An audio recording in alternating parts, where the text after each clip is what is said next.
Chapter 3653. What do you mean? Come on, tell me about it. Suyu called out her number. Don't. It's Sister Mion's birthday today. I'll tell you about it when I'm free. After all, it'll take 3 days and 3 nights. Suyu, President Su, have you heard a saying? What saying? Suyu tilted his head and looked at Han Yueyao curiously. A fly doesn't bite a seamless egg. So you mean I'm that egg? Suyu tilted his head and asked unhappily. No, you misunderstood. I mean you're that fly. Okay, Han Yueyao, you said I'm a fly, right? Then I'll show you what a fly is today. Suyu grabbed Han Yueyao's arm and was about to pull her to the side. To his surprise, the girl suddenly shouted, Hey, what are you doing, President Su? There are too many people here. It's not good to do that. Suyu, her voice immediately attracted the strange looks of the people around them. Suyu wanted to find a hole in the ground and hide in it. His illustrious reputation had been ruined by a greedy little girl. Han Yueyao smiled smugly. She had ways to deal with Suyu. Of course, the premise was that Suyu didn't really want to do anything to her. She knew this man's bad temper was a bluff. In fact, he was very gentle and loyal. She had heard all kinds of news about Suyu, both positive and negative, and there were many versions of it.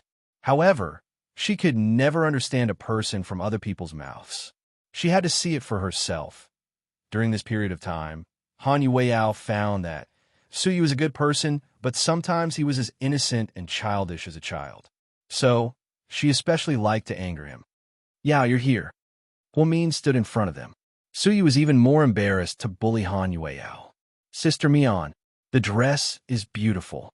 It suits you very well. I tricked President Su into wearing it. How dare you say that? Suyu glared at her unhappily. Huamin chuckled. It's fine. Your President Su is a tycoon. Even if he gets scammed once a day, he won't go bankrupt. Ha! Han Yueyao burst into laughter. Suyu was speechless. Huamin, whose side are you on? Why are you siding with an outsider? Who's helping outsiders? They're not outsiders. All right. Suyu, while the three of them were chatting, a voice sounded behind them. You're all here. I've been looking for you for a long time. Huamin and Suyu turned around at the same time and saw Zheng Ro in a black evening gown. She had put on very beautiful makeup tonight. It was obvious that she had dressed up meticulously. She was holding a small bag in her hand. It was obvious that it was a classic from a famous brand. He hadn't seen Zheng Ro like this for a long time. You're here. Huamin greeted her with a smile. Yeah, I don't know anyone here, so I thought I'd come to you. Lord Su, you won't mind if I'm a third wheel, right? No, Suyu said mildly. He glanced at Zheng Ro and didn't say anything else. Zheng Ro's eyes fell on Han Yueyao. Little girl, this dress isn't cheap. Lord Su is really generous. He's willing to spend money on girls. But you're not fair to me. When I lived in your house for so long, I mopped the floor and made breakfast as a nanny. Why didn't you buy me a decent dress? My heart feels like it's bleeding, Zheng Ro said with a faint smile. The others didn't know if she was joking or not. Huamin didn't know how much she meant to Suyu, but he knew she didn't come here with good intentions. Chapter 3654. So, as your ex, you're not here to celebrate Sister Mion's birthday, but to pick a fight with Suyu, right? Han Yueyao broke the silence. Hee, of course not. I was just joking. You don't have to take it so seriously. Zheng Ro didn't argue with Han Yueyao's sarcastic words. Of course. I was just joking. Miss Sung, you don't have to take it so seriously. Han Yueyao smiled and held Suyu's arm intimately. Big brother Suyu, let's go eat something over there. I'm hungry. Okay. Suyu nodded and glanced at Zheng Ro with a mild expression. Excuse me. Go ahead. Zheng Ro smiled and didn't make things difficult for him. After Suyu and Han Yueyao left, Zheng Ro walked up to Huamin with a smile. Mion, you look good in this dress. It suits you very well. Thank you. You too. I'm glad I can come to your birthday party. Don't worry. I won't pick a fight with you or embarrass you. I'll do what I said. Okay. I know you're not that kind of person. Huamin said this because he was afraid Zheng Ro would be agitated and pick a fight with Suyu. After all, there were some famous media companies present. It wouldn't be good if someone wrote something about it based on groundless accusations. Zheng Ro didn't say much. After chatting with Huamin for a while, She went to the lounge to drink champagne and watch the night sky on the cruise ship. Lady Sue came alone because Lord Sue and his father were always away on business trips. She was lonely. Fortunately, Huamin got her a job at Southside Recuperation Center as a charity worker. When Mrs. Sue came, she brought her assistant with her.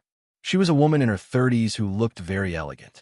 Some rich ladies on the cruise ship saw Lady Sue and hurried over to greet her. Wei Liao's mother also went over to catch up with her. When Huamin saw her, it was already 20 minutes later.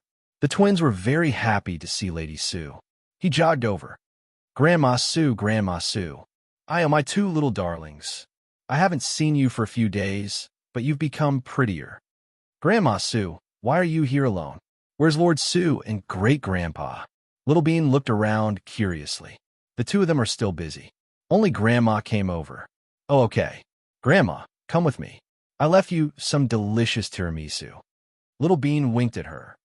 Okay, thank you, my little baby.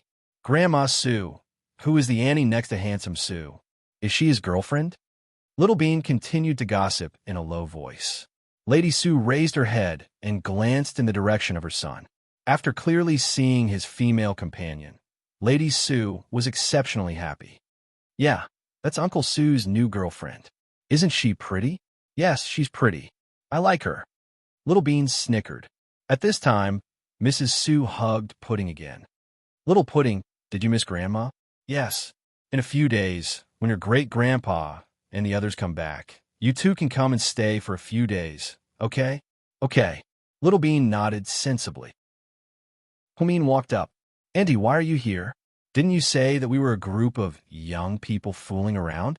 It's not a serious banquet, so I didn't want you to come and fool around with us. Your birthday only comes once a year, so I'm here. Lady Sue smiled and then looked at Huamin, who was not far away. You and Yao are getting along very quickly. Chapter 3655. I'm not sure. Huamin never lied. Although Su Yu brought Han Yueyao to the party, he didn't know the truth. But the two of them were definitely not dating. It's okay. They're both young people. I'm sure they'll get used to it soon. Lady Sue seemed to be optimistic about their relationship. Auntie, I have a question for you. Go ahead. Lady Sue had been in a good mood and looked at Huamin lovingly. Grandpa Su said that the Su family wouldn't marry a female artist. That means a woman from the entertainment industry, right? Yeah, that's what the old master said. If Han Yueyao becomes a star, an imperial star, and becomes famous, don't worry. That won't happen. I won't let you make her famous. Lady Sue said confidently. Huamin felt guilty again. She suddenly felt it was unwise to ask Jiang Yi to take care of Han Yueyao. For a long time, Su Yu hadn't helped Han Yueyao much. At least, he didn't make any extra arrangements for her career. Perhaps Mrs. Su was certain that she wouldn't be able to make a name for herself, so she was confident that she was the one for Su Yu. What if, Annie, don't overthink it. I'm just hypothesizing. What if she becomes famous and a famous star? Then, do you still think she and Su Yu could be together? Huamin asked cautiously. After all, it concerns Su Yu's future. If so, it's up to you. In fact, as long as you is willing, even if she's an orphan on the street, the Su family won't mind. If he doesn't like her, we won't want her even if she's the president's daughter. This was the most domineering sentence Huamin had ever heard. Lady Su had used Huamin several times to introduce girls to Su Yu because of Su Yu's marriage. Huamin had a feeling that Annie Su was a little selfish. But after hearing her words, Huamin admired this woman from the bottom of his heart. After all, not everyone in such a rich family could be so open-minded. Qin Shu's mother had strongly opposed Huamin's relationship because of his poor family background. Lady Su seemed to be on her son's side from the beginning to the end. Such a mother was indeed a great woman. Auntie, you're so kind. Su Yu is really lucky to have you as his son. Huamin was a little moved. Oh, lucky? I haven't spoiled you much these years. He went to the army at a young age and suffered a lot. After he came back, he started a company and became busier and busier. In fact, he spent very little time with me these years. I'm really happy to have him as my son. I can't say that my son is the best in the world, but at least in my heart, he's the best. Auntie, I'm really impressed by your parenting style.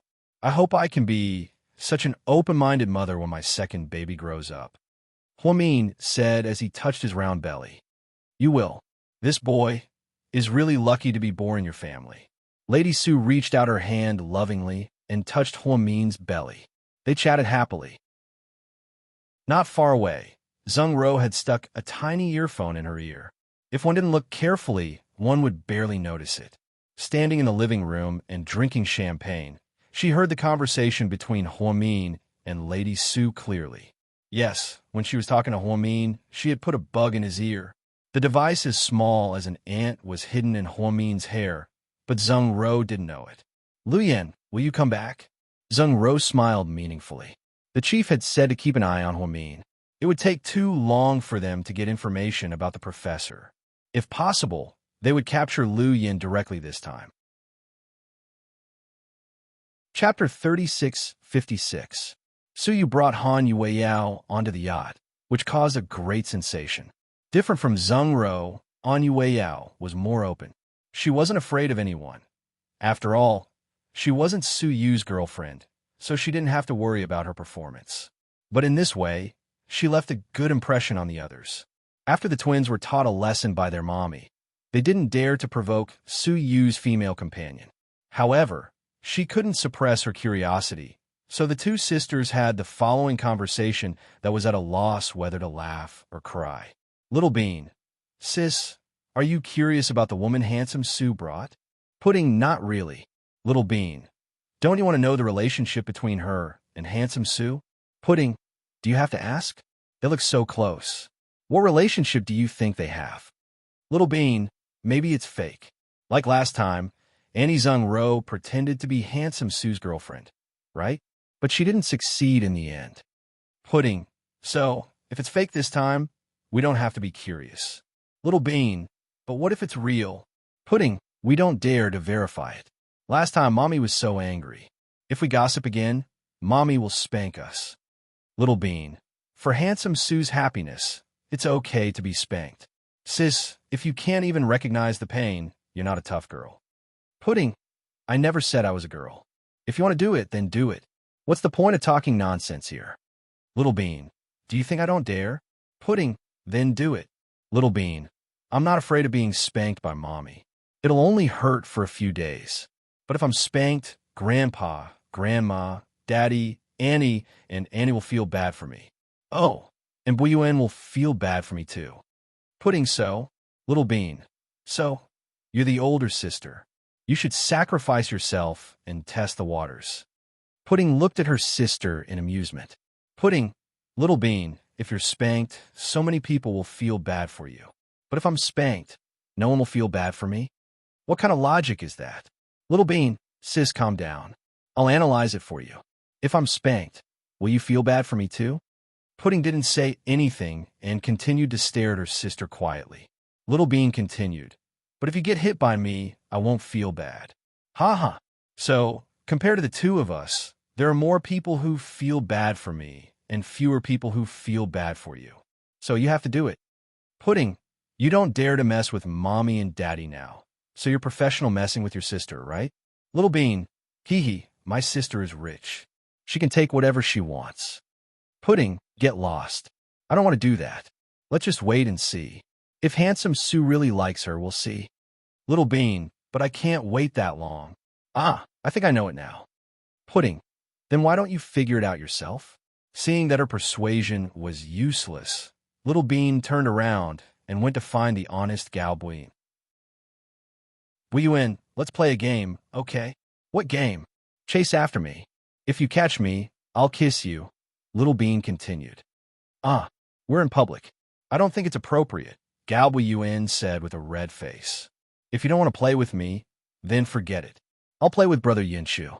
Then, Little Bean turned to leave. Gao Buyuan grabbed her with his chubby hand. Come back. How can you play with someone else? Gao Buyuan was very displeased. So you agree? Okay. Then you can run. I'll chase after you. Okay. Hurry up and chase after me. Then, Little Bean began to run like crazy. Although she was chubby, she ran very fast. She dashed towards Su Yu and Han Yueyao. Then, she pretended to bump into Han Yueyao by accident. Han Yueyao lost her balance and dropped the red wine in her hand. The red wine in her hand spilled all over Su Yu's black and white shirt. Su Yu lowered his head and looked at the messy state his expensive shirt was in. He felt as if someone was going to die. Chapter 36:57. Han Yueyao. Su Yu's tone was especially gentle this time. But the gentler he was, the more frightened Han Yueyao was. President Su, leave my body intact.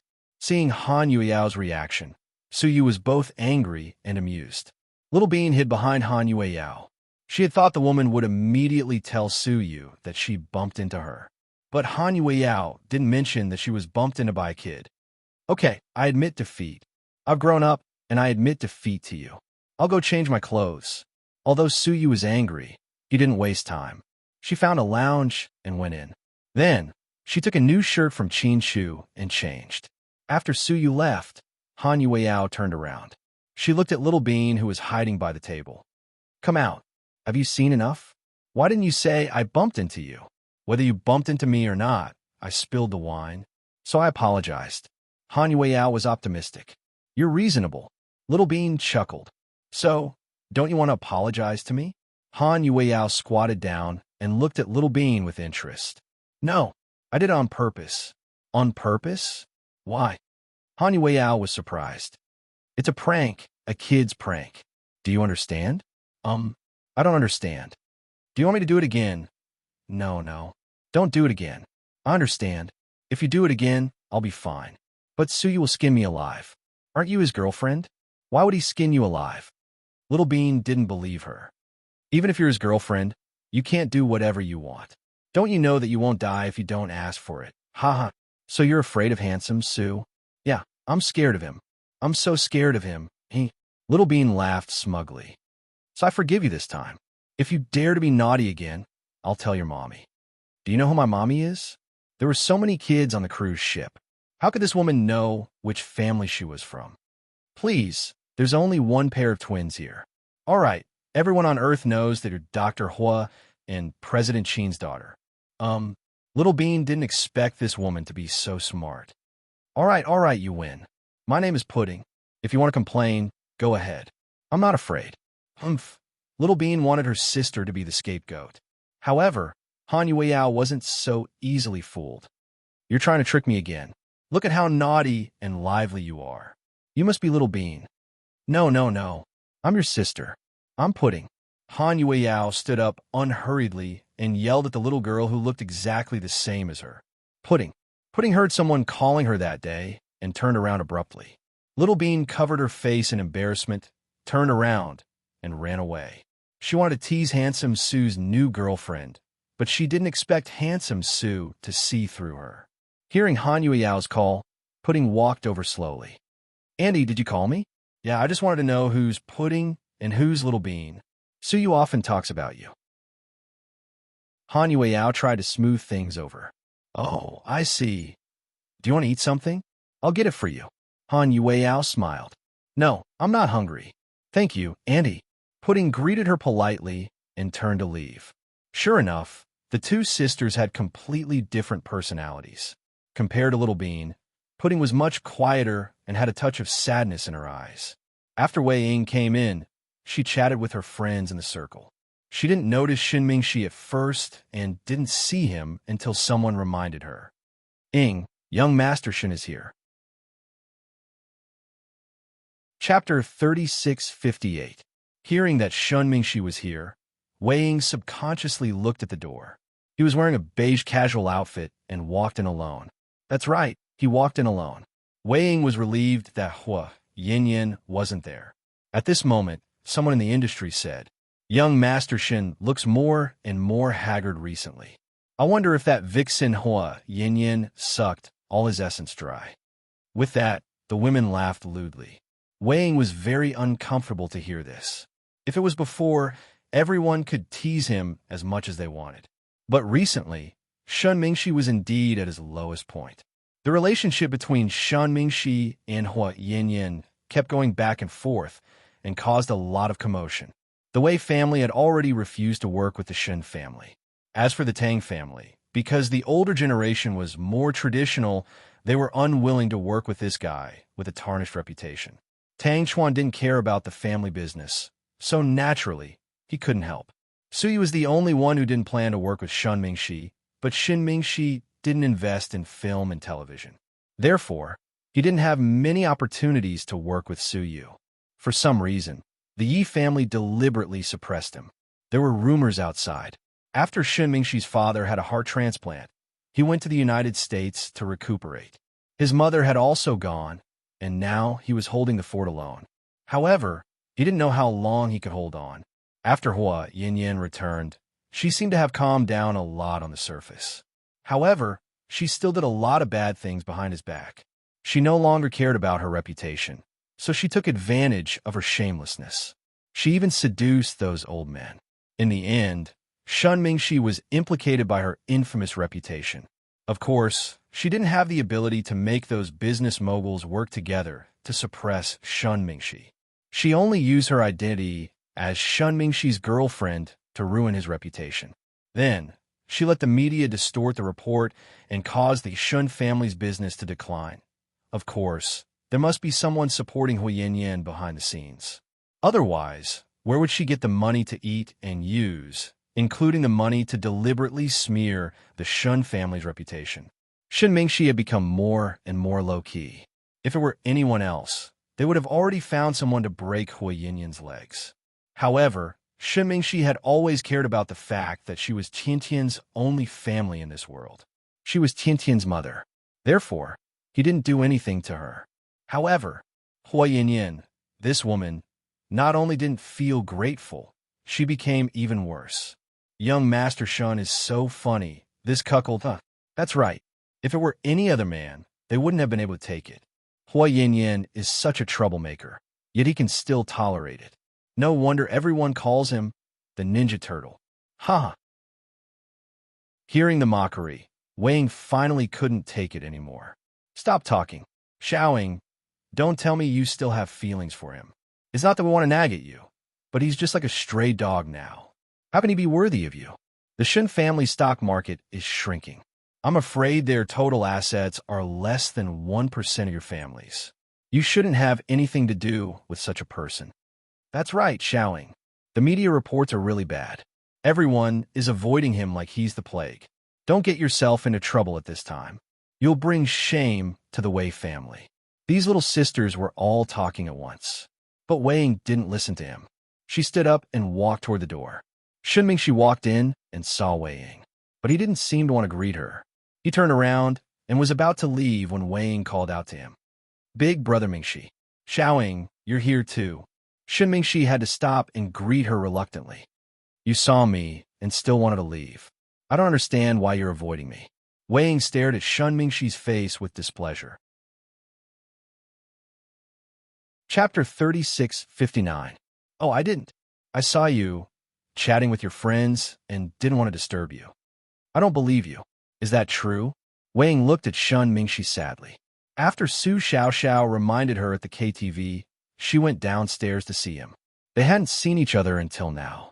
During this time, Wei tried to send Shen Mingxi WeChat messages, but he didn't reply. But he liked Wei Ying's posts on WeChat Moments. Wei was confused. What was going on with him? He wasn't heartless. Every time they saw each other, they still felt like a couple. But now, when they met, she felt strange. I've been a lot of bad news lately, I know. The company isn't doing well. My dad went to the U.S. for treatment, so I'm really tired. I know. So I don't look like I'm in a good state. You should stay away from me, in case I bring bad news to you. What do you mean? I'm thinking about you. I don't need you to think about me. You didn't think about me before, and I don't need your fake kindness now. Wei was angry at Shen Mingxi's behavior. He proposed to her and sent her flowers on Valentine's Day. Then he showed all kinds of concern and waited for her downstairs. Now he was telling her to stay away from him, so she wouldn't be implicated. What do you mean by that? Then think of it as fake kindness.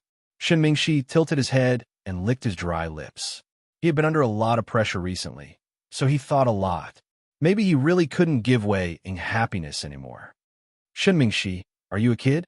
You were the one who wanted to marry me, and you were the one who wanted to divorce me. Later, you were the one who proposed to make peace with me, and now you're the one who wants me to stay away from you. What do you want? Don't you think your actions are contradictory? Wei Ying questioned him harshly. Then think of me as a psycho. Maybe I'm just a lunatic like Hui Yin. Then, Shen Mingxi stood up and left. Wei Ying stayed where she was, feeling empty in her heart. Ying, why are you standing at the door? It's cold. Yi Xiaoyang came over at some point. He took off his suit jacket and put it on Wei Ying. I don't need it. Wei Ying took it off and threw it into his hand. Then, she turned around and walked away, not giving the Yi family kid any face. Not far away, Huamin and Qin Shu were standing at the entrance of the lounge upstairs, hand in hand, watching the crowd coming and going downstairs. Hubby, didn't you say that this is just a gathering of close friends? Why are there so many people here? Did you send out the invitations? Huamin was a little surprised. Even the Yi family could come in. How is this a birthday celebration? This was a business gathering, right? These are the invitations sent out by the Tang family. Because Tang Chuan is the organizer, many members of the Tang family came. But the Tang family also brought many friends. I can't stop in the door, can I? I knew it wasn't you. Huamin smiled. Mian, are you hiding something from me? No. Why do you suddenly ask? Huamin pretended to be calm. I just feel that you haven't been yourself since you came back from work this afternoon. Qin Shu reached out and smoothed her long hair. Oh, maybe I'm too tired from work. Huamin didn't tell Qin Shu her secret. Even now, she still didn't want to talk about Hua Xiqian, because it was a part of her nightmare. At this moment, a commotion came from the entrance. Someone yelled, "Look, that woman, Hui Yin, is here. How dare she come here?" Chapter 3660. Qin Shu and Huamin both turn around. They look down at the entrance from the second floor. Sure enough, it was Hui Yin. She was dressed coquettishly because half of her chest was exposed in the gown. The slit at the bottom was also very high. When she walked, her long legs swayed. It was a very scheming outfit. I have an invitation. Why can't you let me in? Hui Yin argued with the bodyguards at the entrance. The bodyguards that came tonight had been protecting Huamin for a long time, so they naturally knew that this woman and a young lady were incompatible. So they refused to let her in. You can't go in even if you have an invitation. Why can't I go in? Hui Yin raised her voice as if she wanted to attract the attention of the media. At this time, the media had already come over carefully to secretly record. No reason. We just won't let you in. Most of the bodyguards were very good at fighting, but they weren't very smart with words. So, they couldn't give a reason. They just insisted on not letting Hui Yin in. Everyone come and see. Huamin's bodyguards are so unreasonable. I have an invitation, but I can't go in. Aren't they deliberately making fun of me? If you don't let me in, then I'll block the entrance today and make sure no one else can go in. Humph. Hui Yin was deliberately making a scene to create an awkward situation. The two bodyguards looked at each other and went up to Hua Yin to pull her away by her arms. Help! Huamin's bodyguards are molesting me. As soon as the bodyguards touched Hui Yin's arms, she screamed. Obviously, she had already thought of a countermeasure. More and more people came to watch. There were all kinds of people pointing and talking. At this time, Huamin walked up. Let her go. A young lady. Okay, you guys can leave. I'll handle this. Yes. Whoa. The main character is here. Hui Yin smiled hypocritically. What do you want now? Of course. I'm here to celebrate your birthday, my good sister. Hua Yin deliberately emphasized the word sister with a strong sense of sarcasm. You flatter me. I don't have a sister as capable as Hua. Huamin replied in a sarcastic tone. We share the same surname, so of course we're capable. You don't have to be polite with me. But, my good sister, I'll let bygones be bygones. I'll let bygones be bygones when you kill my mom and my brother. I'll let bygones be bygones when you colluded with Hua Xiqian to take away my Mingxi and Tian for her sister-in-law, Wei Ying. I'll let bygones be bygones when you colluded with Jiang Xiaowei to help her sister-in-law, Wei Ying, take away my Mingxi and Tian. I'll even let bygones be bygones when you colluded with your husband and the director of the Municipal Public Security Bureau to send me to a mental hospital. Are you afraid of me? Afraid of you. I'm sorry, but I've never cared about you. I didn't think you could cause any trouble in the past few years. Don't you know how capable you are? Although they were in public, Huamin's words were sharp and didn't give Hua Yinyan any face. I'm here to celebrate your birthday. Why did your bodyguards bar me from entering? I don't remember sending you an invitation, right? Huamin didn't answer her question. Instead, he asked about the invitation. Of course not. It's written in black and white. My invitation isn't fake. Huayin held the invitation smugly in her hand. She wanted to tell Huamin that she had the ability to get the invitation. Oh, I forgot. You and young Master Yi are allies now. Getting the invitation is a piece of cake for you. Huamin nodded calmly. What nonsense are you talking about? Hua Yinyan's expression changed. At this moment, Yi Xiaoyang standing beside Wei Ying also looked terrified. You know Hua Yinyan? Wei Ying reacted and questioned him angrily. Chapter 36-61. No, I don't know him. Then why did you say that, Sister Mian? Maybe Dr. Hua wasn't talking about me. After all, there are many people with the surname Yi. Yi Xiaoyang looked guilty. You know best whether I'm talking nonsense or not. Don't think that you can rest easy just because he got you out of the mental hospital. Hua Yinyan, do you really want to kill yourself before you stop? What? Do you want to kill me? Come on, do it. No, killing you will only dirty my hands. You better go back. I have the right to refuse you entry to my birthday party, regardless of whether you have an invitation or not. Huamin, are you going to turn against me? Didn't we do it before? Huamin sneered. Fine, since you don't welcome me. Then, as your sister, I have to prepare a gift for you. Then, Hua Yinyan took out a stack of photos from her bag and waved them in the air. The photos scattered on the floor. They were photos of Shun Jiani and Huasi. But they weren't photos of Shun Jiani and Huasi. Their faces were either covered in blood or their eyes were wide open. It was like a horror movie. Some of the onlookers stepped back in fright and cursed Hua Yinyan for being a psycho. Of course, these photos were photoshopped. Her purpose was simple. She wanted to disgust Huamin. Suyu couldn't help but clench his fists. Damn it, this woman is crazy. How dare she show such horrifying photos to a pregnant woman? She's up to no good. I'm going to smash her pig head.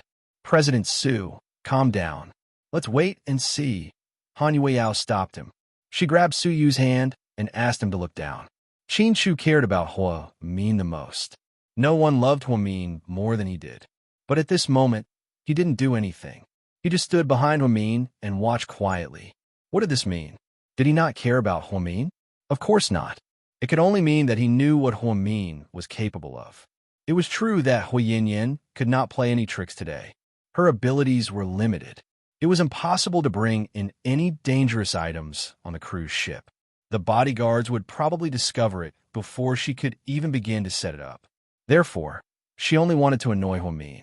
It was said that pregnant women were afraid of stimulation, so she found someone to Photoshop many scary photos of her mother and brother, hoping to stimulate Hua Min. Even if he gave her a scare, he would still feel better.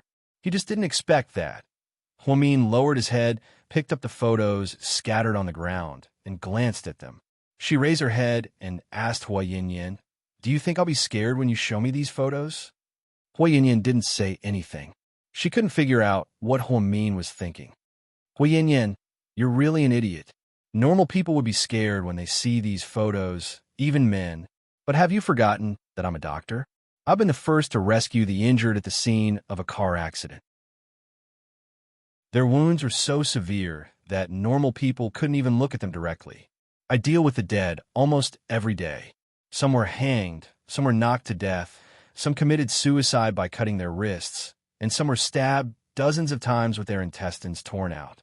There was also one that was the most miserable I've ever seen. A woman who cheated on him had her hands and legs chopped off by her perverted husband. Her neck was almost severed as well. When she was sent to the hospital, her head was only connected to her body by a single tendon. But miraculously, she wasn't completely dead. She was like an incomplete monster. Stop talking, stop talking. Hua Yin widened her eyes and covered her ears as she screamed. Stop talking, stop talking. Upon hearing Hua Min's explanation, Hu Yinyan was the first to break down.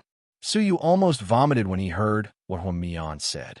Her ultimate move was truly ruthless. So, Hu Yinyan, you're using these photos to scare a doctor. Are you brainless? Hua Min smiled slightly. Chapter 3662.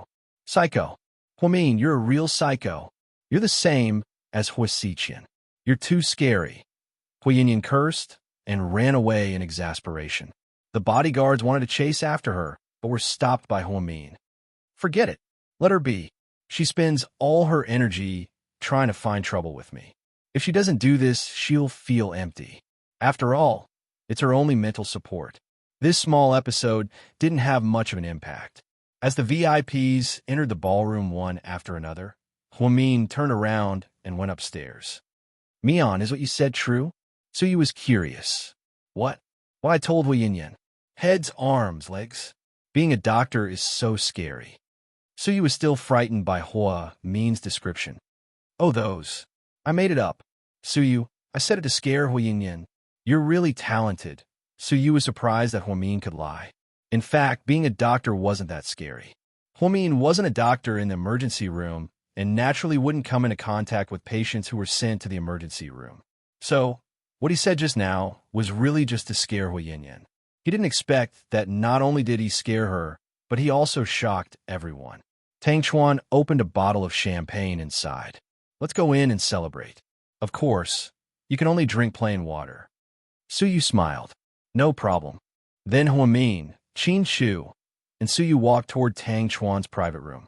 Han Yueyao stopped in her tracks. You guys go ahead. I want to walk around outside for a while. Let's go together. We're not strangers, Hua Min invited. I'm used to messing around, so I'm afraid of it. Ha! The cruise ship is so big, and there are so many fun things to do. I want to look around. Hua Min glanced at Suyu, waiting for his reaction. Do whatever you want, Suyu said casually. Then he went in with Hua Min, Qin Shu, and the others. Han Yueyao glared at him and turned to leave. She knew her position and didn't want to be like Suyu's girlfriend. Therefore, she tried her best not to attend such occasions, which was completely different from Zheng Rou's style. Since she didn't know anyone, she decided to wander around the hall, take photos, post them on WeChat moments, and eat. Unexpectedly, after Suyu left, Zheng Rou came looking for trouble. Whoa, you're not always with Lord Su. After all, you're his new favorite. I was wondering who it was. Sure enough, you're still following me. I told you the new one will replace the old one. Just give up. Han Yueyao didn't back down. I lived in Suyu's house for a long time. Zheng Rou deliberately misled Han Yueyao. Didn't he not touch you at all?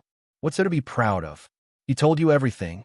Zheng Rou's expression changed, surprised that Suyu told Han Yueyao everything. Needless to say, I can guess. Only a woman like you, whom he never touched, would be full of resentment. You? Zheng Rou was speechless in fury. Han Yueyao continued to take selfies leisurely, looking for good angles. Little girl, you don't have to be proud. Suyu changes women faster than he changes clothes. Before long, you'll be his ex and end up like me. No, I won't be the same as you. I won't be full of resentment. Even if it's me in the future, we'll part on good terms. Big sister Zheng, please don't follow me and sue you like a ghost.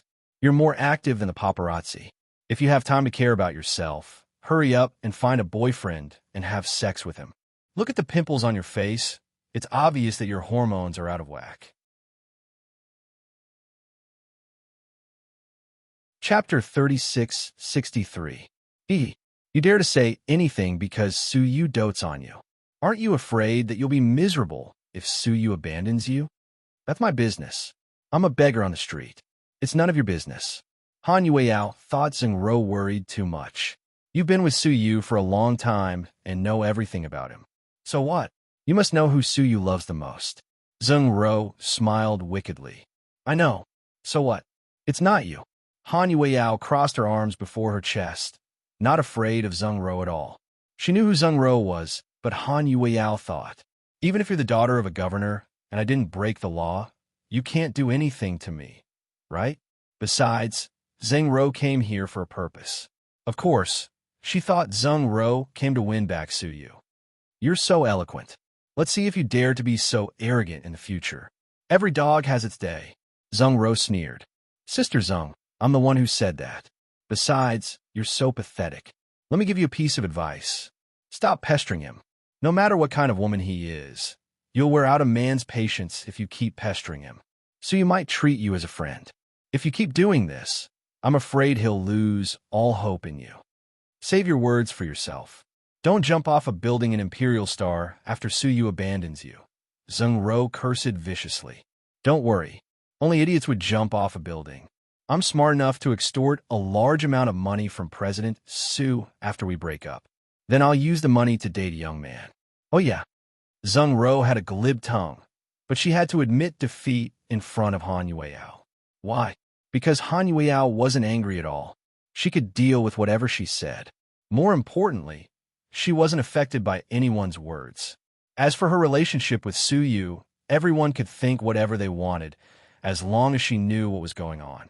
This was her principle. Zheng Ro, on the other hand, didn't seem to see this clearly.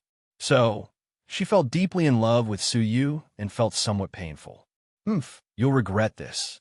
Zheng Ro was speechless when she saw that no matter how much she said, this woman was stubborn.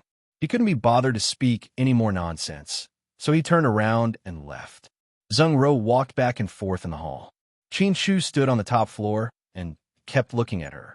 He believed in his intuition that Zheng Ro's purpose for coming here today was not simple. He seemed to be looking for something. Of course, Qin Shu didn't know that Zheng Ro had planted a high-end eavesdropping device on Huamin. Because it was used by the upper echelons of the military, it was very confidential and very high-end. Even Qin Shu's anti-eavesdropping system could not detect it. That was why Zheng Ro could walk back and forth on the cruise ship without fear. Qin Shu didn't mention this to Huamin. He just asked his men to keep an eye on Zheng Ro. They followed her secretly, afraid that this woman would cause trouble. After Zheng Ro left, Han Yueyao thought she could relax for a while and took out her cell phone to play a game. However, Lady Su came over at this moment. Yao, Annie Su, why are you here? Didn't I tell you not to let Su Yu know that we know each other? Han Yueyao looked around in a panic, wondering if Su Yu was nearby. It's okay. Everyone knows that your Yu's date today. I came to say hello to you. It won't arouse suspicion. Lady Su was very smart and had thought of this. Han Yueyao smiled. To be honest, she was nervous every time she saw Lady Su because she felt there was something in the latter's eyes that she couldn't see through. How are you two doing? Han Yueyao knew Lady Su was asking about her relationship with Su Yu. Chapter 36-64. We've been doing well. Obviously, Han Yueyao was being perfunctory. But I heard you were transferred to the acting department. Do you really want to act in a movie? Lady Su had eyes in the company and kept a close eye on Han Yueyao's every move. I offended our captain when I was a trainee and was exiled by President Su. Ha! Exiled? If you were really exiled, how did you get a supporting actress role? I heard the male lead is an experienced actor like Jiang Yi. Auntie Su, about this, it was true that Han Yueyao didn't know about it. Huamian had told Jiang Yi about it, and that was how the situation had developed. Han Yueyao was grateful to Huamin from the bottom of her heart. She didn't want to act for fame. She wanted to make money. Jiang Yi's agent told Han Yueyao that this harem drama had 48 episodes. Since Han Yueyao was a newcomer and didn't get paid much, Jiang Yi offered her 10,000 yuan per episode. That meant she would get a total of 480,000 yuan for 48 episodes. These years were nothing to some of the more famous actors. But to Han Yueyao, it was a huge sum of money. With this money, she could buy a new car for her dad, so he wouldn't be mocked for driving a BYD at his age. With this money, she could buy new clothes and scarves for her mom, so her classmates wouldn't laugh at her mom for being stingy. With this money, she could buy herself beautiful dance outfits and dance shoes.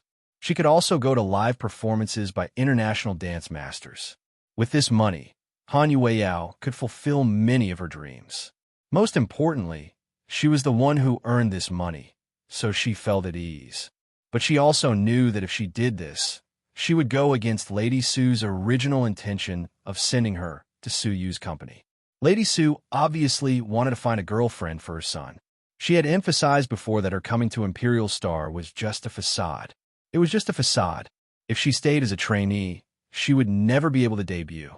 But now, not only was she going to debut, she was going to act in a movie with a movie king like Jiang Yi. How could Lady Su not ask? But the difference was that Lady Su was gentle even when she questioned him. This woman was different from the other rich ladies. She had her own way of doing things. She couldn't tell him that she didn't know it was Huamin who did it. That would mean that Huamin had helped him, but he had betrayed him. She would never allow herself to do such a disgusting thing. Therefore, she nodded and admitted openly, "Auntie Su, I have indeed accepted the role." "Why?" Lady Su quietly looked at the girl's delicate face. "I need money. How much do you need? You can tell me." Lady Su looked at her. "I don't want to tell you that I'm not a beggar. I don't want to ask you for money. It's not right, and it's not my money. I want to earn it with my own efforts. But if I go to work, I won't be able to earn that much in a year. That's why I took this shortcut." "I'm sorry, Auntie Su. I lied to you." "So, you plan to use me and Mion from the beginning to pave your career in film and television?" "Yes, I had this idea from the beginning." Han Yueyao admitted it all. "Very good. I didn't know that. You were so scheming." Lady Su's tone was calm. "Auntie Su, I'm sorry. If you think I've hurt you or lied to you, I'm willing to accept any punishment from you. Even if you kick me out, I won't complain." "Yao, if you had to choose between acting and you, which would you choose?" Lady Su asked seriously. Han Yueyao suddenly remembered a report she had read a long time ago. It said that the Su family didn't allow Su Yu's women to be in the entertainment industry. Chapter 3665. Auntie Su. Han Yueyao was about to speak when Su Yu walked over and interrupted them. "Mom, don't make things difficult for my girlfriend." "I didn't. I just came to see her and say hello." "Really? Then why did I see Yao's smile look uglier than her crying face? Did you say something to her?" "I didn't. Don't accuse me." Like a child, Lady Su explained to her son. "Huh. Okay. Then go upstairs. Annie Chin and Annie Wei are waiting for you. Go play mahjong or fight the landlord. It's still early for the show." "Hey, I haven't finished yet. Don't push me." Just like that, Su Yu pushed his mother upstairs before she could finish her sentence. Then Su Yu came down to Han Yueyao. "Stay away from my mother in the future." "Why?" Han Yueyao was puzzled. "Because my mom is bewitched. She sees everyone as her daughter-in-law." "Ha. How can you say that about your mom? Are you crazy?" Han Yueyao laughed. "My mom is crazy. Anyway, next time, be smart and run away when you see her." "I didn't see a ghost." "You can pretend you saw a ghost." "Ha! I'll tell your mom that you slandered her." "Go. She's upstairs. But I'm sure you won't be able to come down in less than 2 hours. She'll nag at you." "I believe you." Han Yueyao gave up. She didn't dare to go to Lady Su. She was just bragging. "Then go to a corner and have some food and drinks. Then you can play." "What about you?" Han Yueyao asked Su Yu. "I'll go talk to some friends." Before she left, Su Yu told her worriedly, "Stay away from my mom and Zheng Ro." Yes, they were the only two people who could cause trouble for Su Yu's girlfriend. After Su Yu left, Han Yueyao found a corner and sat down to play the game. When Pudding passed by, she sat down beside her. "How much have you played, Auntie?" About 2 months." Han Yueyao thought for a moment. "You've already reached 700 levels in 2 months. Did you spend money to buy items?" "How could that be? My pockets are cleaner than my face. How could I have the money to buy these messy things? It's all based on the feel of my hand." "Then you're really good. I'm playing this too." "Really? Little Bean, how many levels have you played?" Han Yueyao tilted her head and looked at Little Bean. "Level 1500. I've been playing for less than 3 months." I didn't buy any items because I don't need them." Also, Annie, let me correct you. I'm not Little Bean, I'm Pudding." At this moment, there were only a few voices in her mind. First, this kid had only been playing for 2 months, but she had reached level 1500, twice as many as she had. She had thought she was very good at reaching level 700, because Su Xiaoxiao had only reached level 300 and spent money to buy all kinds of items. Second, this kid didn't use any items and played by herself. She was a genius. Third, she was the legendary Pudding. It seemed she had been too focused on playing the game to notice the changes in their personalities. So you're the legendary Big Pudding. I've heard so much about you. After a long while, Han Yueyao said, making Pudding laugh. Chapter 3666. Annie, are you always this funny? Funny? Am I? I think I'm very gentle. Han Yueyao commented on herself seriously. Fine. I'll take it that you're gentle. Why don't you play with your sisters? We're like Siamese twins. What's there to play with? If you look at your own face in the mirror all day long, won't you get tired? Haha, you have a point. Compared to Little Bean, Han Yueyao found Pudding more interesting. Pudding was only good at making jokes, acting coquettishly, acting cute, and it was said that she could flatter people. Of course, Han Yueyao had to learn her skills slowly. It was said that Pudding was calm, and quick-witted. She combined the strengths of her parents and was a perfect child. Her only shortcoming was that she was too mature and smart. She didn't have the intelligence of her age, so she lost the innocence of her age. But this was also a shortcoming. She wasn't an ordinary child. She was a child prodigy. Annie, are you from Jing City? Yeah. Then why don't you have a Beijing accent? Because I learned Mandarin.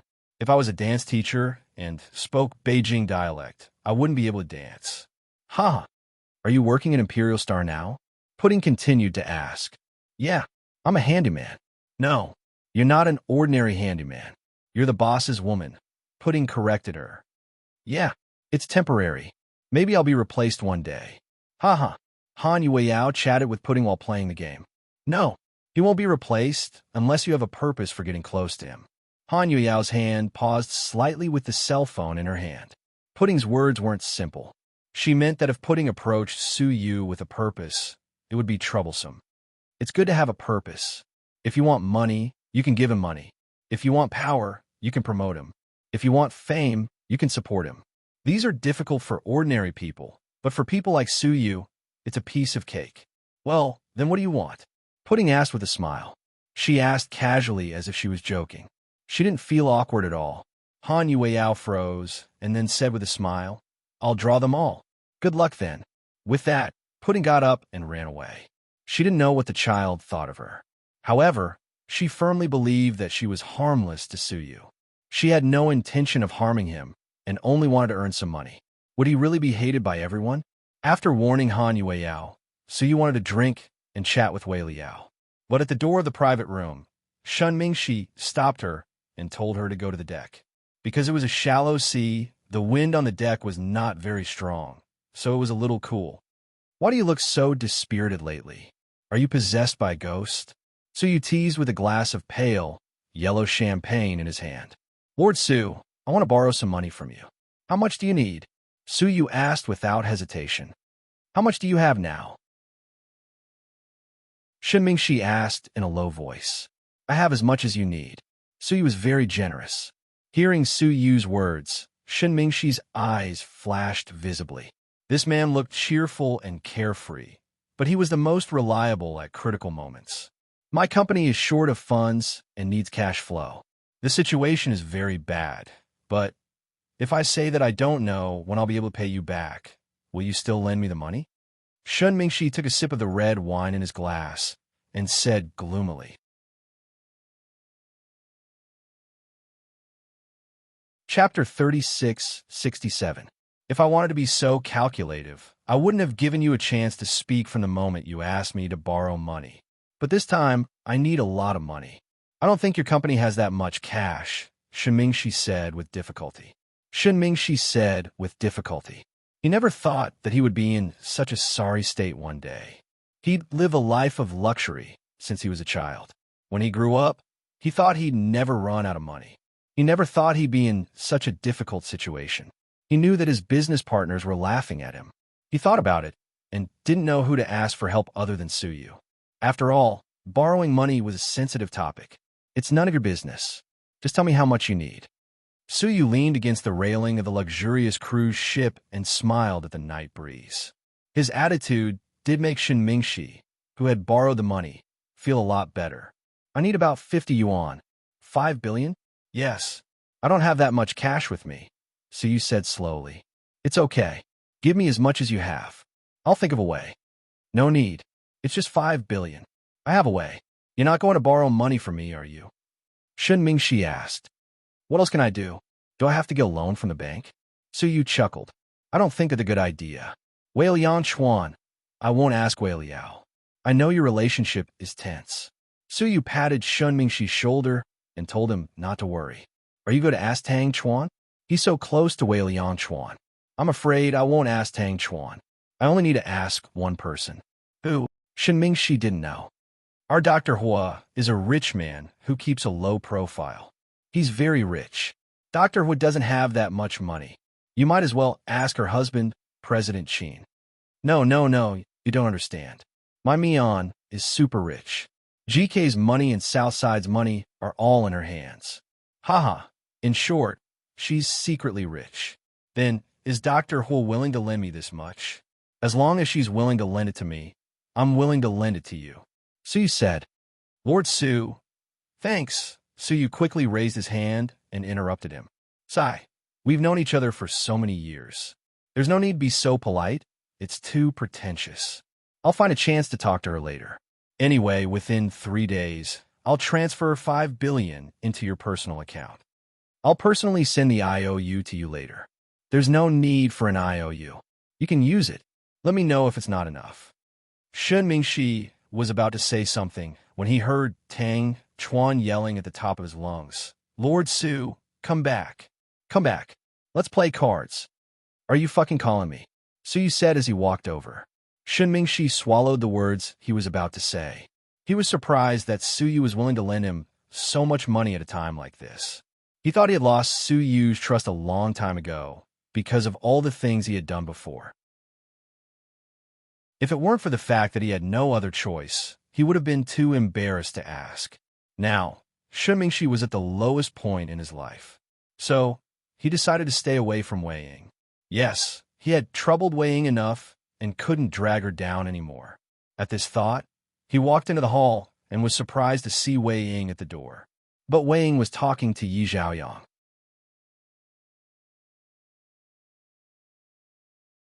Chapter 36-68. Yi Zhaoyang, tell me the truth. Did you hire someone to get Hui Yinyan to come here?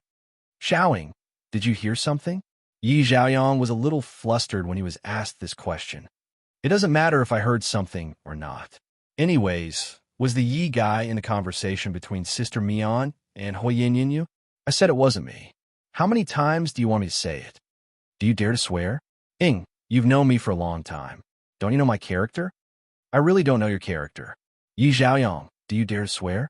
Do you dare to say that you have nothing to do with Hui Yinyan? If you lie, your whole family will die. Wei Ying was furious. She wasn't stupid at all. Huimin wasn't someone who would make things up. He wouldn't implicate the Yi family, which had nothing to do with her. Huimin dared to say that in public. That meant that she had evidence. Thinking about it carefully, no one would help Hui Yinyan so easily. After all, they had to know their purpose. There weren't many famous families in the city with the surname Yi. The older generation had all retired. She hadn't heard of anyone who had anything to do with Hui Yinyan. Yi Zhaoyang, on the other hand, had been seen with a young woman.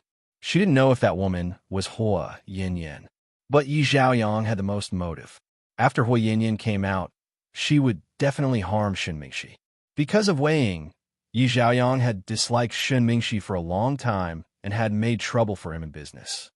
Ing, even if I'm not your boyfriend, we're still friends. Why are you asking me to swear? I'm asking you if you dare or not. Yi Zhaoyang was still a little guilty.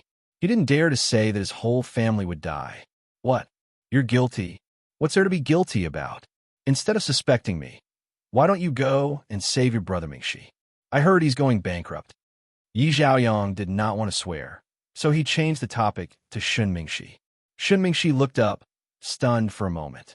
Then, he walked over and said, I'm sorry, I might not be able to break it because I just borrowed 5 billion from someone. You You eavesdropped on other people's conversation. What kind of person are you? Yi Zhaoyong was embarrassed to be exposed, so he flew into a rage out of humiliation. I didn't mean to eavesdrop. I just happened to walk here and saw the two of you talking, so I didn't come over. Wei Ying looked at Shun Mingxi with mixed feelings. She bit her lips but didn't say anything. To be honest, she was also at a loss and at a loss. She didn't know what to do. All right, then I'll leave. I won't disturb you two from catching up. Yi Zhaoyong found an excuse and ran away, afraid that Wei Ying would ask him more questions. The little bitch Wei Yin had embarrassed him this time, and even let Huamin guess his identity.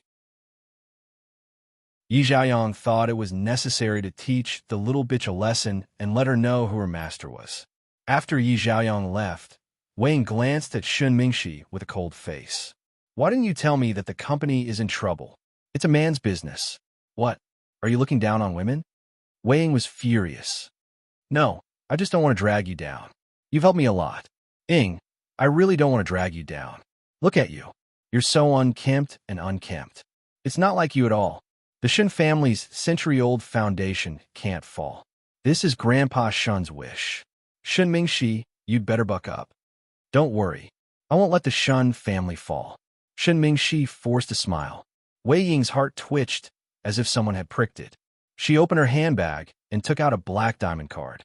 Then, she handed it to Shun Mingxi. What is this? He was slightly surprised. Chapter 36-69. It's all I have. Shun Mingxi, including the money I made from my own business, the money my parents gave me, and the stores I sold recently, I have 50 million yuan. It's not a lot, but it can solve the problem. Ying, take it back. No. From the moment I gave it to you, I had no intention of taking it back. If you don't want it, throw it away. The password is still your birthday. It's up to you whether you want to use it or not. Then Wei Ying forced the black diamond card into Shun Mingxi's hand. Then she left without looking back. She was so cool that she had no friends. Shun Mingxi was dumbfounded. He hadn't expected Wei Ying to do this. But when he came back to his senses, he was quite happy. At least it proved that Wei Ying still had him in her heart. At least this way made his heart ache. There was a popular saying on the internet. Women don't know if they're marrying a man or a dog until they have children. For Shun Mingxi, it could be changed to, men don't know if the woman beside them is a wolf or a sheep until they're in dire straits. Hui Yin, whom he used to dote on with all his heart, was now trying to kill him. And Wei Ying, who he had hurt all over, was now taking out all her savings. Shun Mingxi felt that he didn't deserve her. The better Wei Ying became, the more he felt that he didn't deserve her. Holding the black card, Shun Mingxi felt complicated. Huamin, the birthday girl, should be the busiest tonight since she was the main character. However, at this very moment, she took a break and ran to a corner. She was eating cream puffs while watching the latest Korean drama on her phone. She didn't look like the main character at all. Sister Mion. Hearing the voice, Huamin looked up. Then she smiled gently. Brat, I haven't seen you in a long time. Yeah, said you went back to Korea to see an old friend. Yeah, I just came back after living there for a while. Good. You're retired and not a big star anymore, but you're still so handsome. Looking at An Yang, Huamin gradually doted on him, feeling the same as when she looked at Yixin. Come on, little Jie said that I'm like a lazy uncle now. Have you considered making a comeback? No. Haha. You used to being idle, aren't you? Yes. I hate the days when I'm surrounded by fans even when I go to the toilet. It's really good to return to being an ordinary person. I really like this kind of life. I'm glad you like it. Sister Mion, I have something to discuss with you. What is it? I want to find someone to deal with Hua Yin. If these words had come from Su Yu and the others, Huamin might not have thought much of it. However, the words that came out of An Yang's mouth confused Huamin. Why are you talking about this out of nowhere? That woman, her heart is twisted and perverted. She probably has someone behind her, so she won't let you go. She always comes out to disgust you. I can't stand it anymore. I don't want you to be bullied by her. She's just a small character. She can't bully me. Then I'll get rid of her for you. Silly boy, don't do stupid things. Murder is against the law. We don't have to break the law for a psychopath. Seeing that Ni Yang didn't seem to be joking, Huamin immediately tried to persuade him. No, I won't kill her, but I have a way to make her disappear forever, Ni Yang said calmly.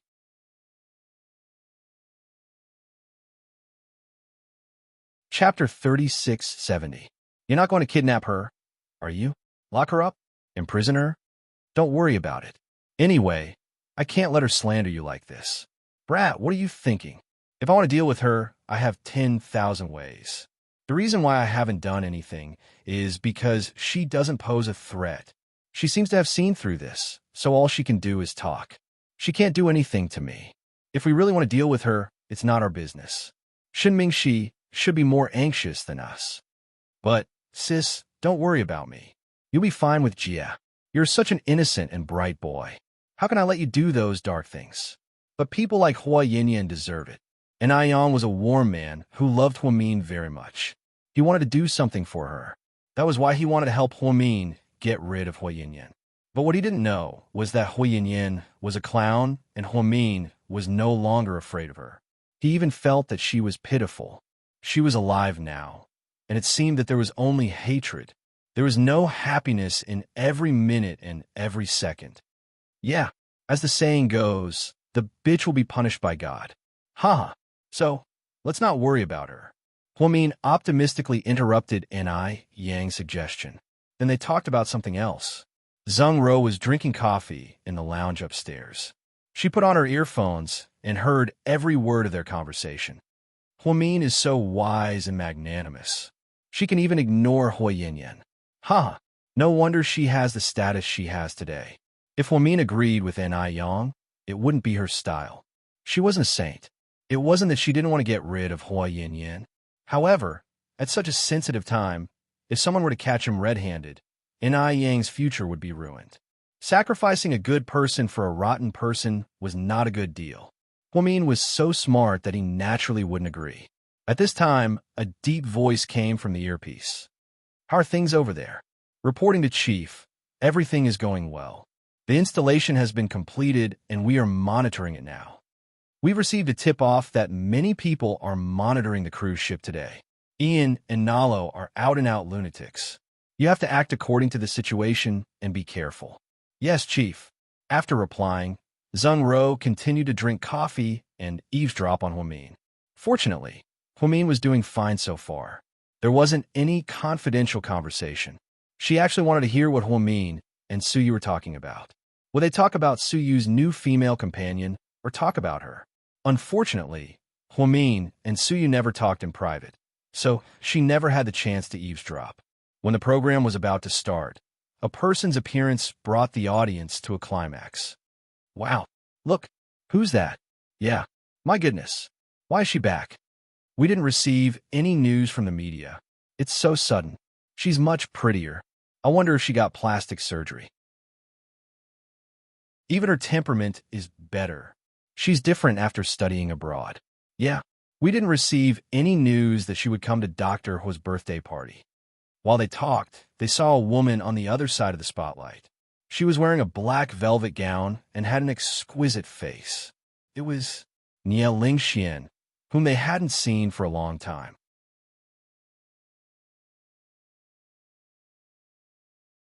Chapter 3671.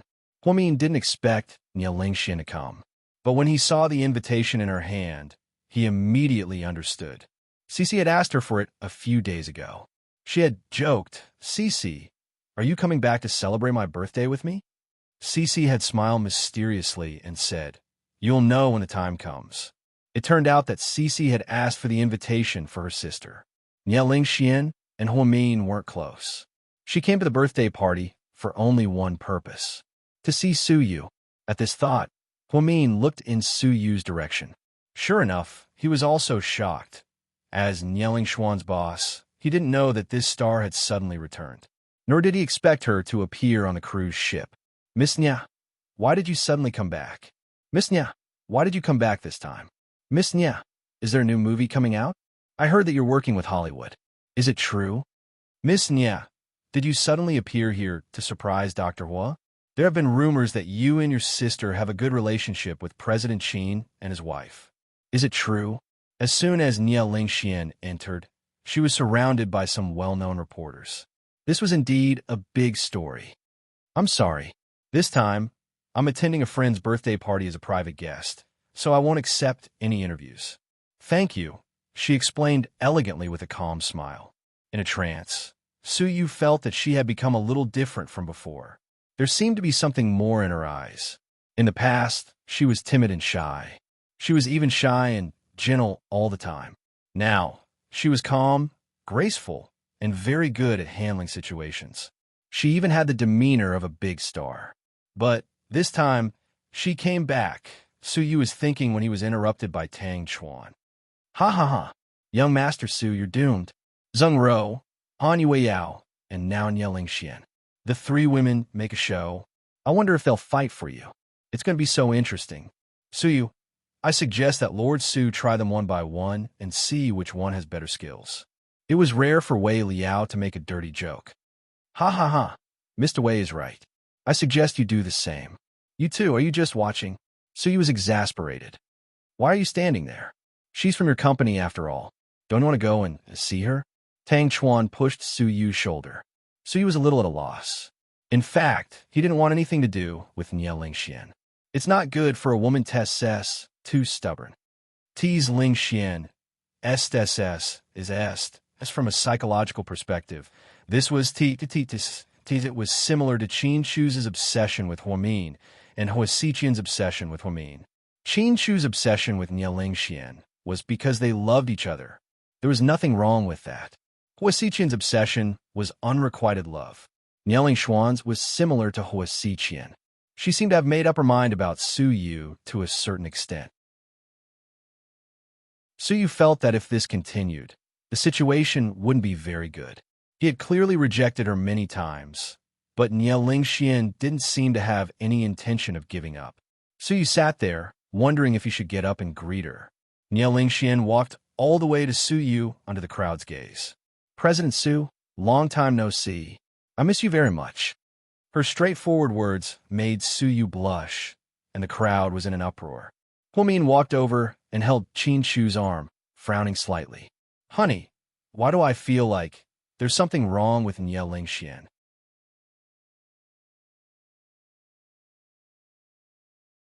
Chapter 3672. Yeah, it's weird. Qin Shu nodded slightly. Even you think so? Huamin was surprised. He thought it was just his imagination, but now that Mr. Qin had the same feeling, things didn't look good. Yeah, Nie Lingxian wasn't close to Huamin, and Huamin was only close to Cici. But Cici had been living abroad with Rick for years and was pregnant. So, they could only contact each other through WeChat and phone calls. Huamin thought for a moment and sent Cici a WeChat message. Cici, yes, Sister Mian. You gave the invitation to your sister? Yeah, I'm sorry, Sister Mian. I didn't mean to hide it from you. My sister said she wanted to go back, but she didn't have a good reason. I thought it was your birthday, so she's always like President Su. Yeah, I know. I don't blame you. I just wanted to confirm it with you. Confirm what? Cici didn't seem to understand Hua Min's intention. Confirm that the person who came back is really your sister. It's my sister. She came to me to get the invitation before she left. Did you see her? Yeah, she just arrived. My sister is timid and won't cause trouble. Don't worry, Sister Mian. That's not what I'm worried about. Then is there something else? Cici felt like Huamin's sudden WeChat message wasn't just for a chat. Nothing. You should rest. Huamin didn't say what he was thinking. It wasn't that he didn't trust Cici, but he didn't want to misunderstand. That would be awkward. Yeah, it's Nie Lingxian. At least. Cici said her sister came back with the invitation. Qin Shu nodded and didn't say more. Suyu didn't know how to react to Nie Lingxian's sudden enthusiasm. Yeah, long time no see. Suyu stood up and reached out his hand, thinking Nie Lingxian wanted to shake hand with him. However, Nie Lingxian ignored Suyu's outstretched hand. He didn't give him any face at all. After all, no matter how famous she was still just an employee of Suyu, but her actions were. In short, this scene was captured by many media outlets. Suyu looked embarrassed. Zheng Ro sneered on the side. She had heard Huamin's words and confirmed that this person was Nie Lingxian. Suyu, I didn't expect you to have such a day. Xingro suddenly felt happy. At this moment, Han Yueyao appeared out of nowhere. She laughed and held Suyu's arm. Big brother Suyu, this must be the superstar that your company made famous, right? She looks pretty good in person, isn't she? Niao Lingxian glanced at Han Yueyao's face coldly. President Su, you've changed women again. You're really fast. You're like a stamp collector. Suyu didn't expect her to say such sarcastic words so blatantly. He stared at Niao Lingxian carefully and felt she had become a stranger to him. Yeah, it's normal for a man like President Su to change women. It's not strange that some media outlets like to gossip. Before President Su was in a relationship, they said he was pitiful. Now that he's in a relationship, they said he changed women faster than he changed clothes. Bitches like to have double standards. Miss Nya, don't you think so? Han Yueyao's words were sharp as she argued with Niao Lingxian. At this moment, Suyu was grateful to Han Yueyao. As a newcomer, she had no background, no power, and no fame. But she was fearless and immediately came to his rescue when she saw him in an awkward situation. Based on this, Suyu felt this girl had a good character. At least, she wasn't as bad as he thought. Wow, you're so eloquent. It seems President Su has liked this type of woman all these years. You've liked Dr. Hua's type, right?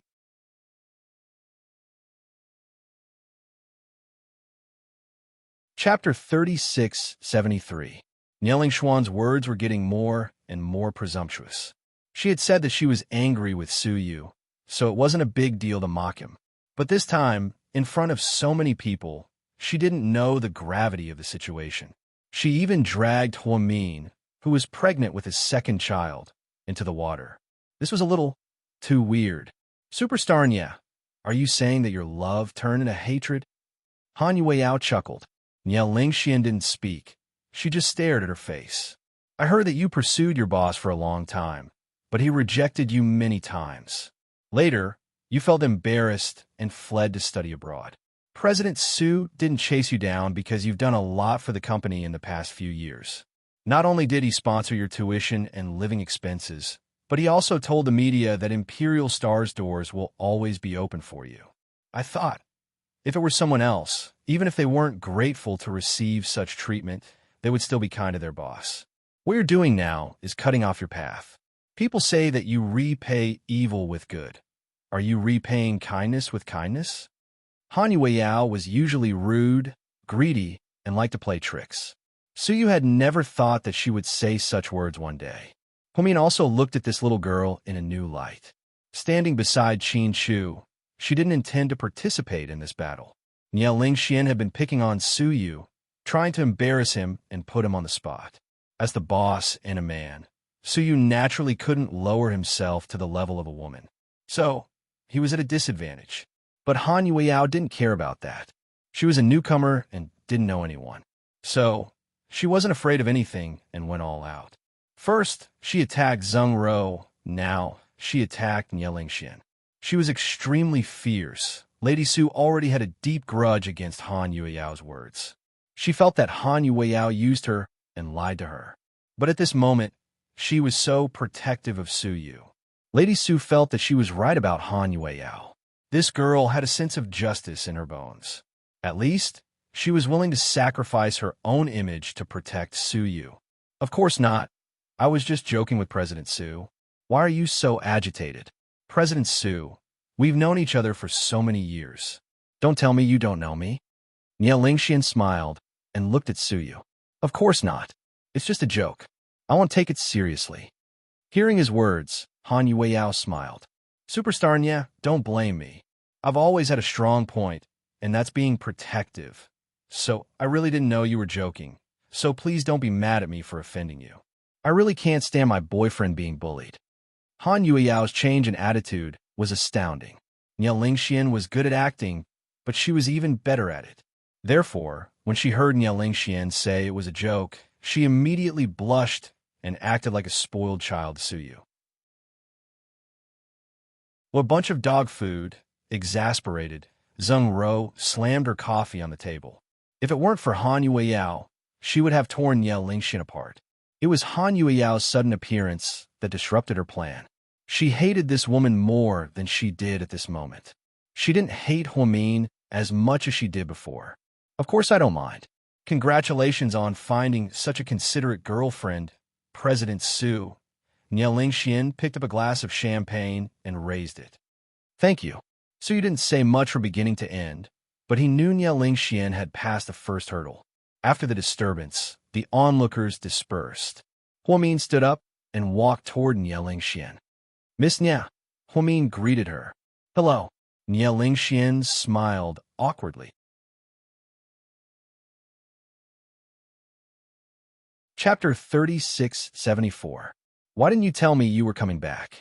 I could have sent someone to pick you up. No, it's too troublesome. Why did Cece come back with you? She's pregnant now, so it's inconvenient for her. Miss Nie seems to have lost a lot of weight, and her face is more delicate and stylish. Huamin rarely praised a woman's beauty. So when he praised her, Nie Lingxian was stunned for a moment. Then in the next second, Huamin did something even more embarrassing. He reached out and touched Nie Lingxian's face. Then he smiled and said to the media, "You guys, don't write nonsense about her in the future. Miss Nie has always looked like this. She's just slimmed down. If she really had plastic surgery, her face and nose would change like plasticine, stiffen, and melt. I'm a doctor, so I have the most authoritative appraisal. So this year, I'm going to clear my friend's name. She really didn't have plastic surgery. She was born this beautiful." With that, Huamin retracted his hand without a trace.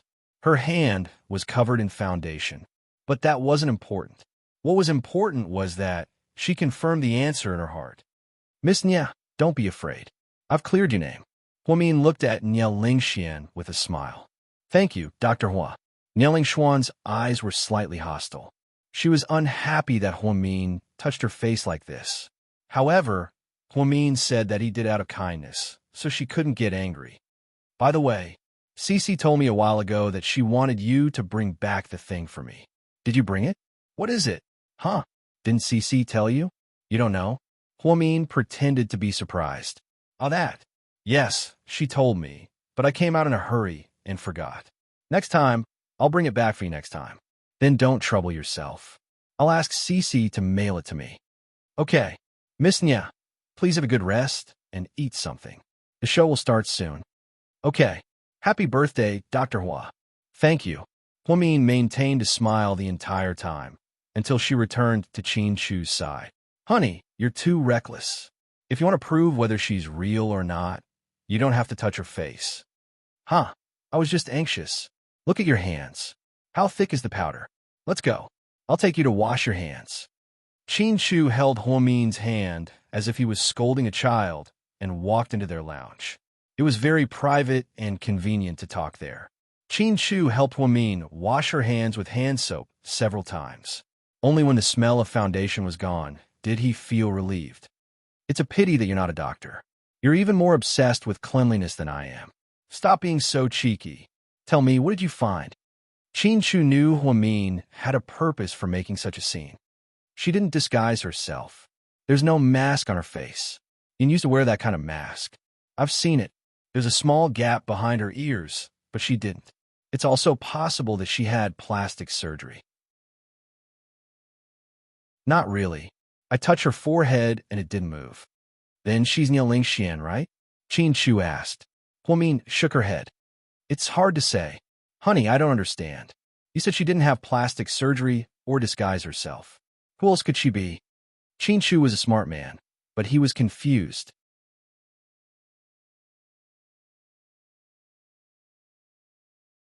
Chapter 3675. There's something strange. I made up a story and told her that Cece told her.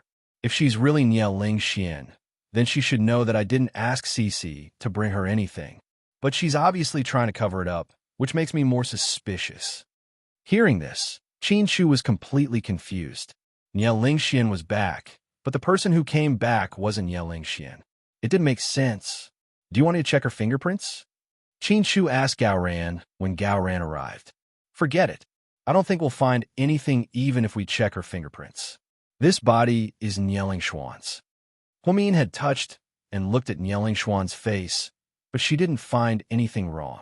She didn't believe that two people who weren't related by blood could look exactly the same in this world. Maybe she lost her memory or something? How can she target Suyu if she lost her memory? In fact, I don't care about her. I'm just afraid there's a conspiracy. Nieling Xian is Cici's sister. If there's something wrong with her, not only Rick and Cici, but also Suyu will be in trouble. Then we have to be even more careful. Honey, I'm starting to regret it. If I had refused Tang Chuan and Ningming's kindness, all of this wouldn't have happened. Now, I feel like there are a lot of people on this ship with bad intentions. Don't be afraid. I'm here. Qinchu knew what Huomin was worried about. Seeing her anxiety, he pulled her into his arms. They didn't talk about Nieling Xuan's identity, but Zheng Ro heard them clearly. Right now, she only wished for the world to be in chaos, because only then would she have the opportunity to find more favorable evidence. At this thought, Zheng Ro walked toward Nieling Xian. Miss Nia, we meet again. Nieling Xian looked back at Zheng Ro with a strange look in her eyes. Don't you remember me? Zheng Ro. Suyu's ex Zheng Ro introduced herself. What does it have to do with me? We're both abandoned by Suyu. Do you want to form an Avengers alliance? I saw you were scolded by Suyu's new girlfriend. Coincidentally, I was scolded by that woman too. The enemy's enemy is unpolished jade, right? What do you want to say? Nieling Xian didn't seem to trust Zheng Ro and didn't know why she came to her. How about this? To show my loyalty, I'll give you a piece of important news. You can trust me. What is it? Do you know why Huomian's face? Nieling Xian didn't say anything and just stared at Zheng Ro. Because he suspected you. Then the conversation between Huomian had a conversation with Huititis after hearing this. Her expression was obviously not right. How did you know about our private conversation? You don't need to know. But I didn't lie to you. You can tell if I'm telling the truth or not. But I can tell you clearly that I don't care who you are. I don't care if you're real or have amnesia. As long as you're willing to work with me to deal with Suyu's new girlfriend, who do you think you are? You want me to work with you? Nieling Xian sneered.